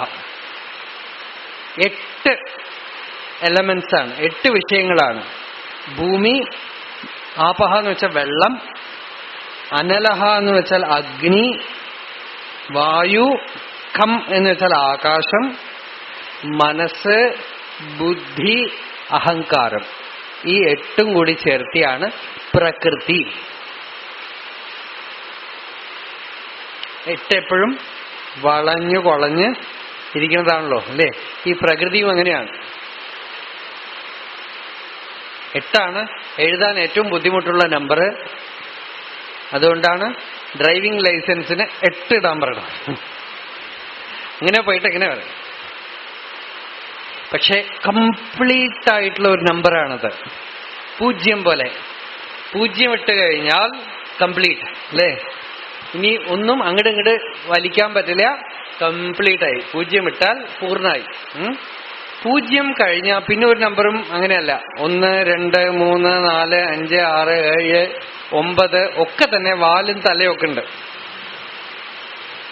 പിന്നെ അടുത്ത് കംപ്ലീറ്റ് ആയിട്ടുള്ള നമ്പർ 8.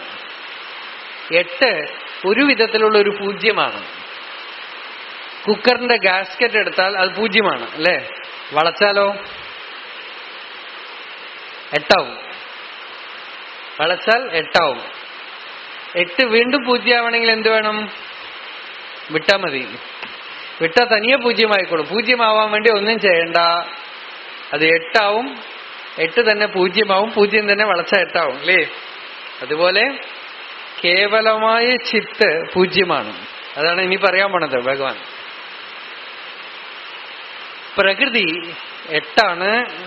പുരുഷൻ 0. 0ഉം 8ഉം. ഇത് രണ്ടും കൂടി ആരെ അറിയണോ അവൻ പൂർണ്ണനാണ്. അതാണ് നമ്മൾ മലയാളത്തിലൊരു ചൊല്ലുണ്ട്, 8ഉം പൊട്ടും തിരിയാത്തവെന്ന് പറയും. പൊട്ട് എന്ന് വെച്ചാൽ ഈ ബിന്ദു 0. 8 എന്ന് വെച്ചാൽ മായ. ഒന്ന് അൺമാനിഫെസ്റ്റ്, മറ്റേത് മാനിഫെസ്റ്റ്. ഒന്ന് അബ്സല്യൂട്ട്, മറ്റേത് റിലേറ്റീവ്. ഇത് രണ്ടും കൂടി അറിഞ്ഞവൻ 8ഉം പൊട്ടും തിരിഞ്ഞവനാണവൻ. 8ഉം പൊട്ടും തിരിഞ്ഞാൽ അവൻ പൂർണ്ണമായി. 8 പ്രകൃതിയാണ്. പൊട്ട് അടുത്തത് പറയാൻ പോണു ഭഗവാൻ. ജീവൻ എന്ന് നമ്മൾ പറയണ ബോധമാണ്. പ്രകൃതിക്ക് മുഴുവൻ സകലതും ഉറ്റുപാത്ത് നിൽക്കും വിളക്ക്. സകലതും ഉറ്റുപാത്ത് നിൽക്കും വിളക്ക്. ആ വിളക്കാണ് ജീവൻ. അതാണ് ഇനി ഇവിടെ പറയാൻ പോണത്. നോക്കാം. അഷ്ടധാ പ്രകൃതിയെ ഇവിടെ ഭഗവാൻ പറഞ്ഞു. ഭൂമിഹി ആപഹ അനലഹ. ഭൂമി എന്ന് വെച്ചാൽ പൃഥ്വി. പൃഥ്വിയുടെ സൂക്ഷ്മ തന്മാത്ര. പൃഥ്വി തന്മാത്രം ഉച്യത്തെ. ഭൂമിയുടെ സൂക്ഷ്മ തന്മാത്ര. ഈ കാണുന്ന മണ്ണ് മാത്രമല്ല, അതിന്റെ സട്ടിലസ്റ്റ് ഫോം, അതിനാണ് പൃഥ്വി എന്ന് പറയുന്നത്. അത് മണ്ണിലുണ്ട്, ആകാശത്തിലുണ്ട്, വെള്ളത്തിലുണ്ട്, എല്ലാത്തിലുണ്ട്, നമ്മളുടെ ശരീരത്തിലുണ്ട്. അത് ശരീരത്തിൽ ഇരുന്നു കൊണ്ടാണ് മണക്കണത് നമ്മള്. ഇനി പറയാൻ പോണു അത്. പൃഥ്വി തന്മാത്രം ഉച്യത്തെ അപാദയോപി തന്മാത്രാണിയേവ. അതുപോലെ വെള്ളം, അഗ്നി എന്നൊക്കെ പറഞ്ഞാൽ പൃഥ്വി തന്മാത്ര, ജലതന്മാത്ര, അഗ്നി തന്മാത്ര, വായു തന്മാത്ര, ആകാശ തന്മാത്ര. പഞ്ചഭൂതങ്ങളുടെയും തന്മാത്രകളെയാണ് ഇവിടെ പറയണത്. മനഃ എന്ന് പറയുമ്പോ അഹങ്കാരം എന്ന് ഗ്രഹിക്കണം. ബുദ്ധി എന്ന് പറയുമ്പോ അഹങ്കാര കാരണമായ മഹത്തത്വം എന്ന് ഗ്രഹിക്കണം എന്ന് പറഞ്ഞ് ആചാര്യസ്വാമികൾ ഭാഷ്യം. മനസ്സ്, ബുദ്ധി, അഹങ്കാരം,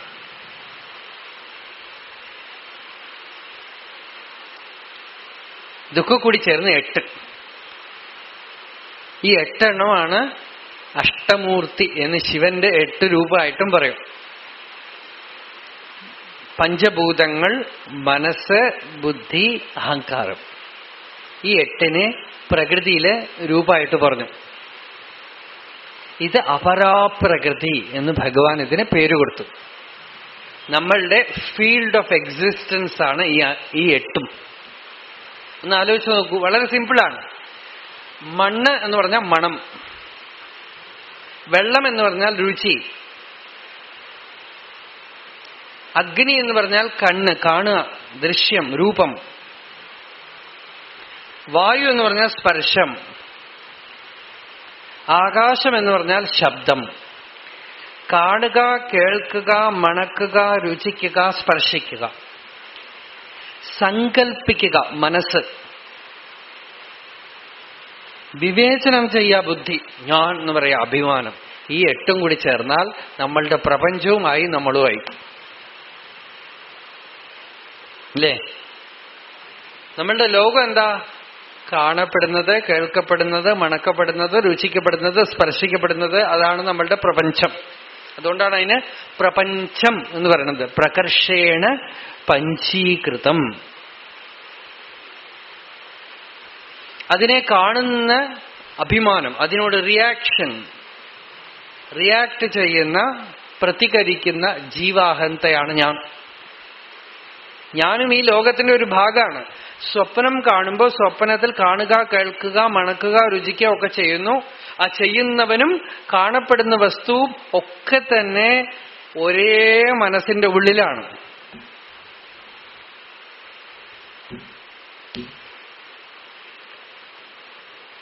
അപ്പോ അഹങ്കാര, ഇതൊക്കെ കൂടി ചേർന്ന് പ്രകൃതിയാണെന്നാണ്. എന്നുവെച്ചാൽ ഇത് മുഴുവനും ഈശ്വരന്റെ മനസ്സാണെന്ന് വെച്ചോളാം. എൻറ്റയർ പെർസെപ്ഷൻ, കാണപ്പെടുന്ന പ്രപഞ്ചം, അനുഭവിക്കപ്പെടുന്ന പ്രപഞ്ചം, നമ്മളുടെ അറിവിന്റെ മണ്ഡലം, നമ്മൾ എന്തൊക്കെ അറിഞ്ഞാലും ഈ അഷ്ടധാ പ്രകൃതിയുടെ ഉള്ളിലേ ഉള്ളൂ. ലൗകികനും ആധ്യാത്മികമായിട്ടുള്ള ആളും ഒക്കെ തന്നെ ഈ അഷ്ടധാ പ്രകൃതിയുടെ ഉള്ളിലാണ്. ഇതിനെയൊക്കെ കൂടി ചേർത്തിട്ടാണ് മായ എന്ന് പറയണത്. ഇതിന്ന് എവിടെ പുറത്ത് കിടക്കും? അഷ്ടധാ പ്രകൃതിയായ ഈ മായ, അതാണ് നമ്മളുടെ ലോകം, അതാണ് നിങ്ങളും ഞാനും ഒക്കെ. അതാണ് നമ്മളൊക്കെ മായയാണ്, മായയുടെ ഉള്ളിലാണ്.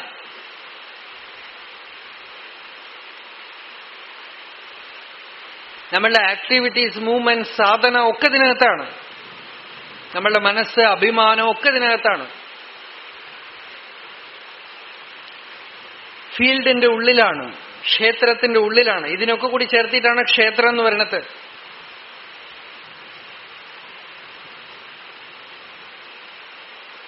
ഇതിന്റെ എക്സ്പാൻഷൻ ഒന്ന് ചിന്തിച്ചു നോക്കൂ. നമ്മള് പറയണ എല്ലാം ഇതിന്റെ ഉള്ളിലാണ്. നമ്മളുടെ എല്ലാ അധ്യാത്മവും ലൗകികവും ഒക്കെ തന്നെ ഇതിന്റെ ഉള്ളിൽ അടങ്ങി. നമ്മളുടെ external world and internal world, ഇതൊക്കെ മായയുടെ ഉള്ളിലാണെന്ന് അർത്ഥം. നിങ്ങൾ ധ്യാനിച്ചാലും നിങ്ങളുടെ ധ്യാനവും ഇതിന്റെ ഉള്ളിലാണ്. നിങ്ങൾ ചെയ്യുന്ന സാധനയും ഇതിന്റെ ഉള്ളിലാണ്. കാരണം ഈ അഹങ്കാരം, മനസ്സ്, ബുദ്ധിയൊക്കെ വെച്ചുകൊണ്ടാണ് ചെയ്യണത്.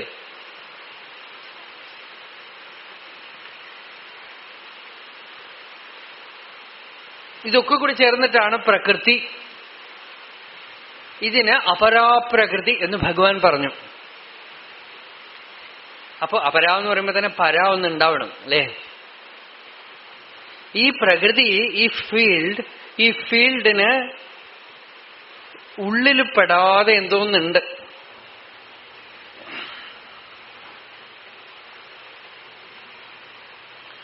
കുളത്തിന്റെ ഉള്ളില് മീനുണ്ട്, കുളത്തിന്റെ ഉള്ളില് തവളയുണ്ട്, കുളത്തിന്റെ ഉള്ളില് പായലുണ്ട്, കുളത്തിന്റെ ഉള്ളില് നീർക്കോലിയുണ്ട്, വെള്ളമുണ്ട്, കല്ലുണ്ട്, ശംഖുണ്ട്, ചളിയുണ്ട്. ഇതൊക്കെ എവിടെയാ ഉള്ളത്? കുളത്തിന്റെ ഉള്ളില് അല്ലേ? കുളത്തിന്റെ ഉള്ളിൽ ചന്ദ്രനുണ്ട്. ചന്ദ്രൻ കുളത്തിന്റെ ഉള്ളിലാണോ? ചന്ദ്രൻ കുളത്തിന്റെ ഉള്ളിൽ പ്രതിഫലിച്ച് കാണുന്നു. ചന്ദ്രനും ഇതിന്റെ നടുവിലുണ്ടെങ്കിലും ചന്ദ്രൻ കുളത്തിന്റെ ഉള്ളിലില്ല. അതേപോലെ ഈ ഫീൽഡിന്റെ ഉള്ളിൽ അറിയപ്പെടുന്നതും അതേസമയം ഫീൽഡുമായി യാതൊരു സംബന്ധമില്ലാത്തതുമായ ഒരു എലമെന്റ്, ഒരു പ്രിൻസിപ്പിൾ, ഒരു തത്വം. അതുകൊണ്ടാണ് അത് പര എന്ന് പറയുന്നത്. എന്ന് വെച്ചാൽ പുറത്തായ ആള് എന്നർത്ഥം, പുറമേക്കാരൻ.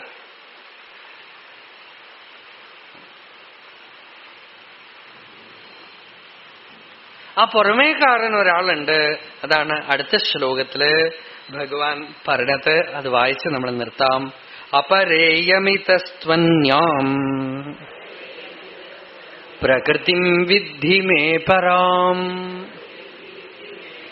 ജീവഭൂതാം മഹാബാഹോ യേദം ധാര്യത്തെ ജഗത്. ആ പുറമേക്കാരനും ഈ കുളത്തിനുള്ളിൽ പ്രതിഫലിക്കുന്ന ചന്ദ്രനെ കണ്ട് കുളത്തിലുള്ള ജീവികളൊക്കെ ഇയാള് നമ്മളുടെ കൂട്ടനാണ്, പക്ഷെ എന്നാലും എന്തോ വ്യത്യാസം ഉണ്ടെന്ന് ധരിക്കണ പോലെ ഈ പുറമേക്കാരനും ഈ ഓർഗാനിസത്തിന്റെ ഉള്ളിൽ എന്ന പോലെ, സിസ്റ്റത്തിന്റെ ഉള്ളിൽ എന്ന പോലെ, ഫിസിയോളജിക്കുള്ളിൽ, അനാട്ടമിക്കുള്ളിൽ എന്ന പോലെ, സൈക്കിക്കുള്ളിൽ എന്ന പോലെ, മനസ്സിന്റെ, ശരീരത്തിന്റെ, ബുദ്ധിയുടെ, ഇന്ദ്രിയങ്ങളുടെ, അഭിമാനത്തിന്റെ ഒക്കെ ഉള്ളിലെന്ന പോലെ തോന്നുന്ന ഒരു വസ്തുവാണ് ഞാൻ ഞാൻ ഞാൻ ഞാൻ എന്നുള്ള അനുഭവം. പക്ഷെ ആശ്ചര്യം, ആ അനുഭവത്തിനെ നമ്മൾ അടുക്കും തോറും കാണാം എക്സ്പാൻഡ് ആയിക്കൊണ്ടേ പോവും. അവസാനം അതിന് തൊട്ട് അതിൽ ലയിച്ചു ചേർന്നവന് പിന്നെന്താന്ന് വെച്ചാൽ അയാൾ കാണും ഈ അപരാപ്രകൃതി എന്ന് പറയണത് ഇല്ല.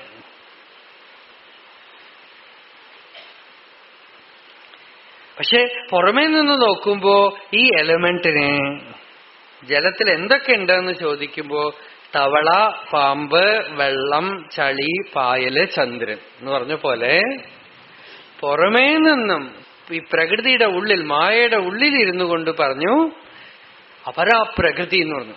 ഈ പ്രകൃതി അല്ലാതെ ഒരു പ്രകൃതി ഉണ്ട്, ഒരു ഡബിൾ നേച്ചർ ഉണ്ട്. ഒന്ന് മോർട്ടലാണ്, ഒന്ന് ഇമ്മോർട്ടലാണ്. ഒന്ന് full of blemishes, the other is totally ബ്ലെമിഷ്ലെസ്.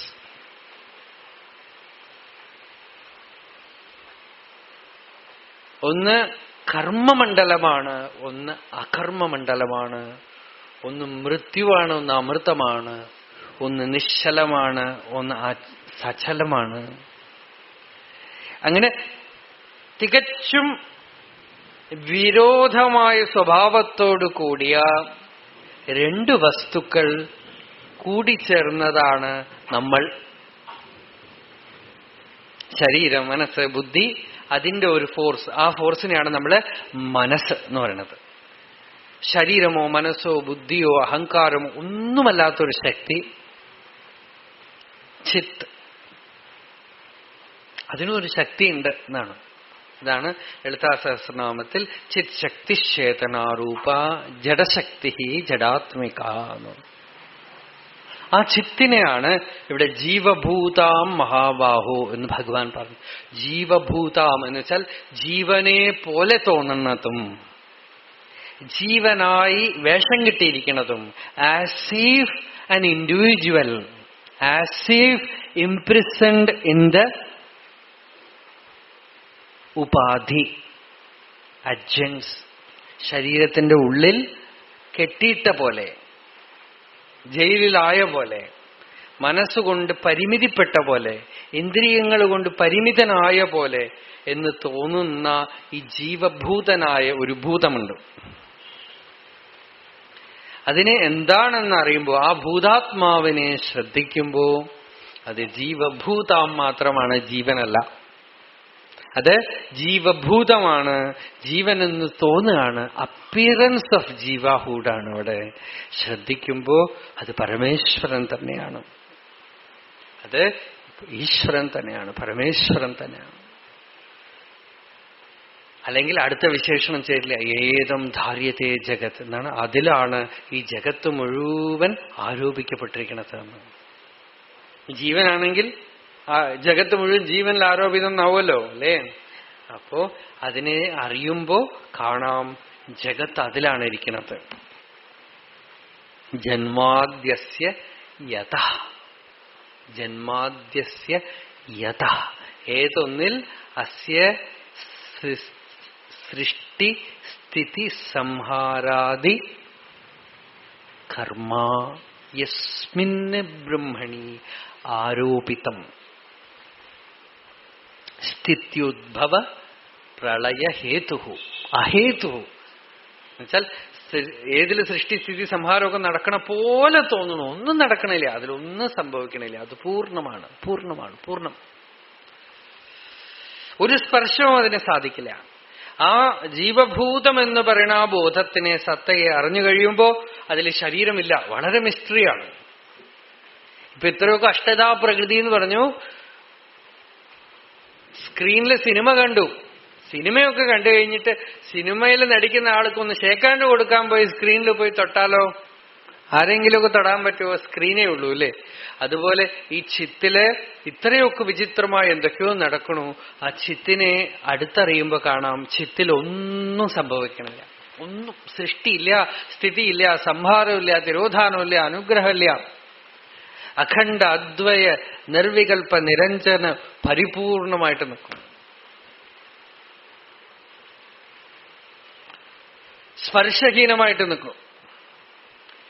അതിനെ അറിഞ്ഞവനും സ്പർശഹീനനായിട്ട് തീരുന്നു. അതിനെ അറിഞ്ഞവൻ ഈ ലോകത്തിൽ ഇരിക്കുന്നുവെങ്കിലും അവനൊരു നിഴല് പോലെയാണ്. ഇപ്പൊ അങ്ങനത്തെ പേഴ്സണാലിറ്റീസിനൊക്കെ ഉണ്ടാക്കുന്നുണ്ട്. അതായത് ഇവിടെ ഇരുന്ന് പ്രഭാഷണം ചെയ്തിട്ട് അമേരിക്കയിൽ ഇതേ ഒരു ഫോം അപ്പിയർ ആവും. അങ്ങനെ ഒരു ക്യാമറ വന്നിട്ടുണ്ട്. അത് ഇനിയും ഡെവലപ്പായിട്ടില്ല. എന്നുവെച്ചാൽ അവിടെ കുറെ ആളുകൾ ഇരുന്നിട്ട് ഇതേപോലെ ഞാൻ പ്രഭാഷണം ചെയ്യും. ഇതൊക്കെ ഉണ്ടാവും. കണ്ടാൽ നിങ്ങൾക്ക് തോന്നും ഞാൻ അവിടെ ഇരിക്കുന്നുണ്ടെന്ന് തോന്നും. തൊട്ടാ മാത്രം ഉള്ളിൽ ആളുണ്ടാവില്ല. സോളിഡിഫൈഡ്, ആസിഫ് സോളിഡിഫൈഡ് ലൈറ്റ് ആണിത്. വെളിച്ചം അതേപോലെ ഇപ്പൊ ഫോട്ടോ വീഡിയോ അവിടെ പോയി കാണുന്നതിന് പകരം സ്ഥൂലമായി ലൈറ്റ് 3 ഡയമെൻഷനിൽ കാണുന്നു, അത്രയേ ഉള്ളൂ. തൊട്ട് കഴിഞ്ഞാൽ കൈ ഉള്ളിൽ പോകുന്നുള്ള വ്യത്യാസമേ ഉള്ളൂ. ജീവൻ മുക്തൻ ഏകദേശം അതുപോലെയാണെന്നാണ്. ലോകത്തില് അയാൾ കാണപ്പെടും, ലോകത്തിൽ അയാൾ വ്യവഹരിക്കുന്നു. തത്വം അറിഞ്ഞു കഴിഞ്ഞവന് അവനെ സംബന്ധിച്ചിടത്തോളം ശരീരമില്ല. പക്ഷെ മറ്റുള്ളവരുടെ ദൃഷ്ടിയിൽ അവന് ശരീരമുണ്ട്, ശരീരത്തിന് ചിലപ്പോൾ സൂക്കേട് വരുന്നതായിട്ടും വിഷമിക്കുന്നതായിട്ടും വ്യാധിഗ്രസ്തായിട്ട് വിഷമിക്കുന്നതായിട്ടും ഒക്കെ കാണും. ജീവൻ മുക്തനോട് ചോദിച്ചാൽ നിങ്ങളുടെ ശരീരത്തിന് ഇത്രയൊക്കെ വിഷമുണ്ടല്ലോ, ഞങ്ങൾ കാണുന്നുണ്ടല്ലോ എന്ന് പറഞ്ഞാൽ അദ്ദേഹം പറഞ്ഞ അതേ ഞാനും കാണുന്നുണ്ട്.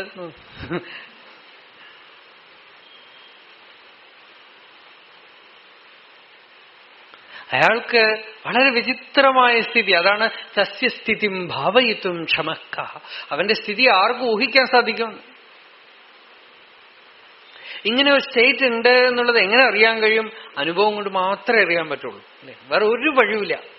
വേറെ ഒരു വഴിയുള്ളത് എന്താന്ന് വെച്ചാൽ അനുഭവമുള്ള ശാസ്ത്രത്തിനെ വിശ്വസിക്കുക എന്നുള്ളതാണ് വഴി. വിശ്വസിക്കുന്നതും നമ്മൾക്ക് അനുഭവത്തിന് തുല്യമാവില്ലല്ലോ. പക്ഷെ അങ്ങനെ ഒരു സ്റ്റേറ്റ് ഉണ്ട് എന്നുള്ളത് മാത്രമാണ് റിലീസിന് വഴിയുണ്ടെന്ന് പറയണത്.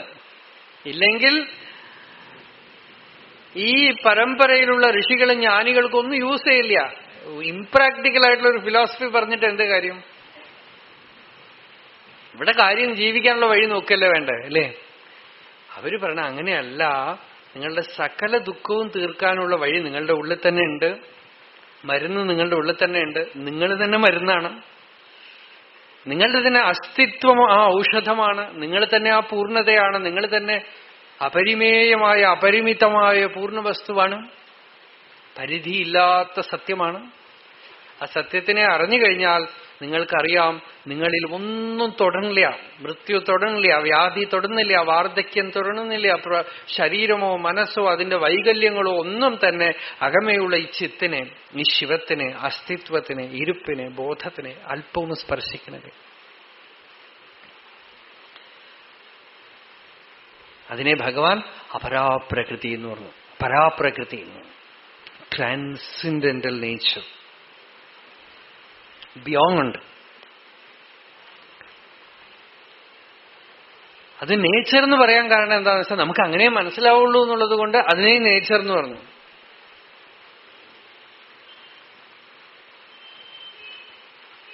ജീവഭൂതാം മഹാബാഹോ ഏതം ധാര്യത്തെ ജഗത്ത്.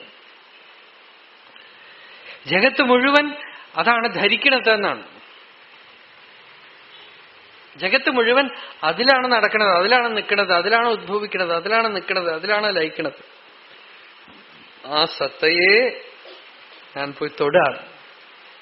കടലിൽ എവിടെയെങ്കിലും ഒരു പോയിന്റിൽ നമ്മൾ തൊട്ടാൽ കടൽ മുഴുവൻ തൊട്ട് കഴിഞ്ഞു, അല്ലേ? ശാന്തസമുദ്രം തൊടാൻ ശാന്തസമുദ്രം മുഴുവൻ തൊടണ്ട, അറബിക്കടൽ തൊടാൻ അറബിക്കടൽ മുഴുവൻ തൊടണ്ട, കടൽ എവിടെയെങ്കിലും ഒരിടത്ത് തൊട്ടാൽ കടൽ മുഴുവൻ തൊട്ട് കഴിഞ്ഞു. അതുപോലെ അനന്തമായി സത്തയെ ഇവിടെ തൊട്ടുകഴിഞ്ഞാൽ അഖണ്ഡമായി അതിനെ തൊട്ടുകഴിഞ്ഞു.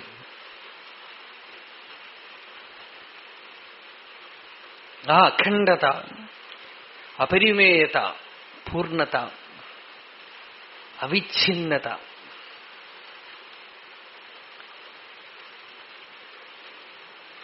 സ്വതസിദ്ധമായ വസ്തുസ്ഥിതി കണ്ടുപോയവനാണ് തത്വതഃ വേത്തി എന്ന് ഭഗവാൻ പറഞ്ഞു. താത്വികമായി വസ്തുവിനെ അറിഞ്ഞവൻ. ആ തത്വജ്ഞാനം ആണ് ഭഗവാൻ ഇനിയും വിസ്തരിച്ച് പറയാൻ പോണത്.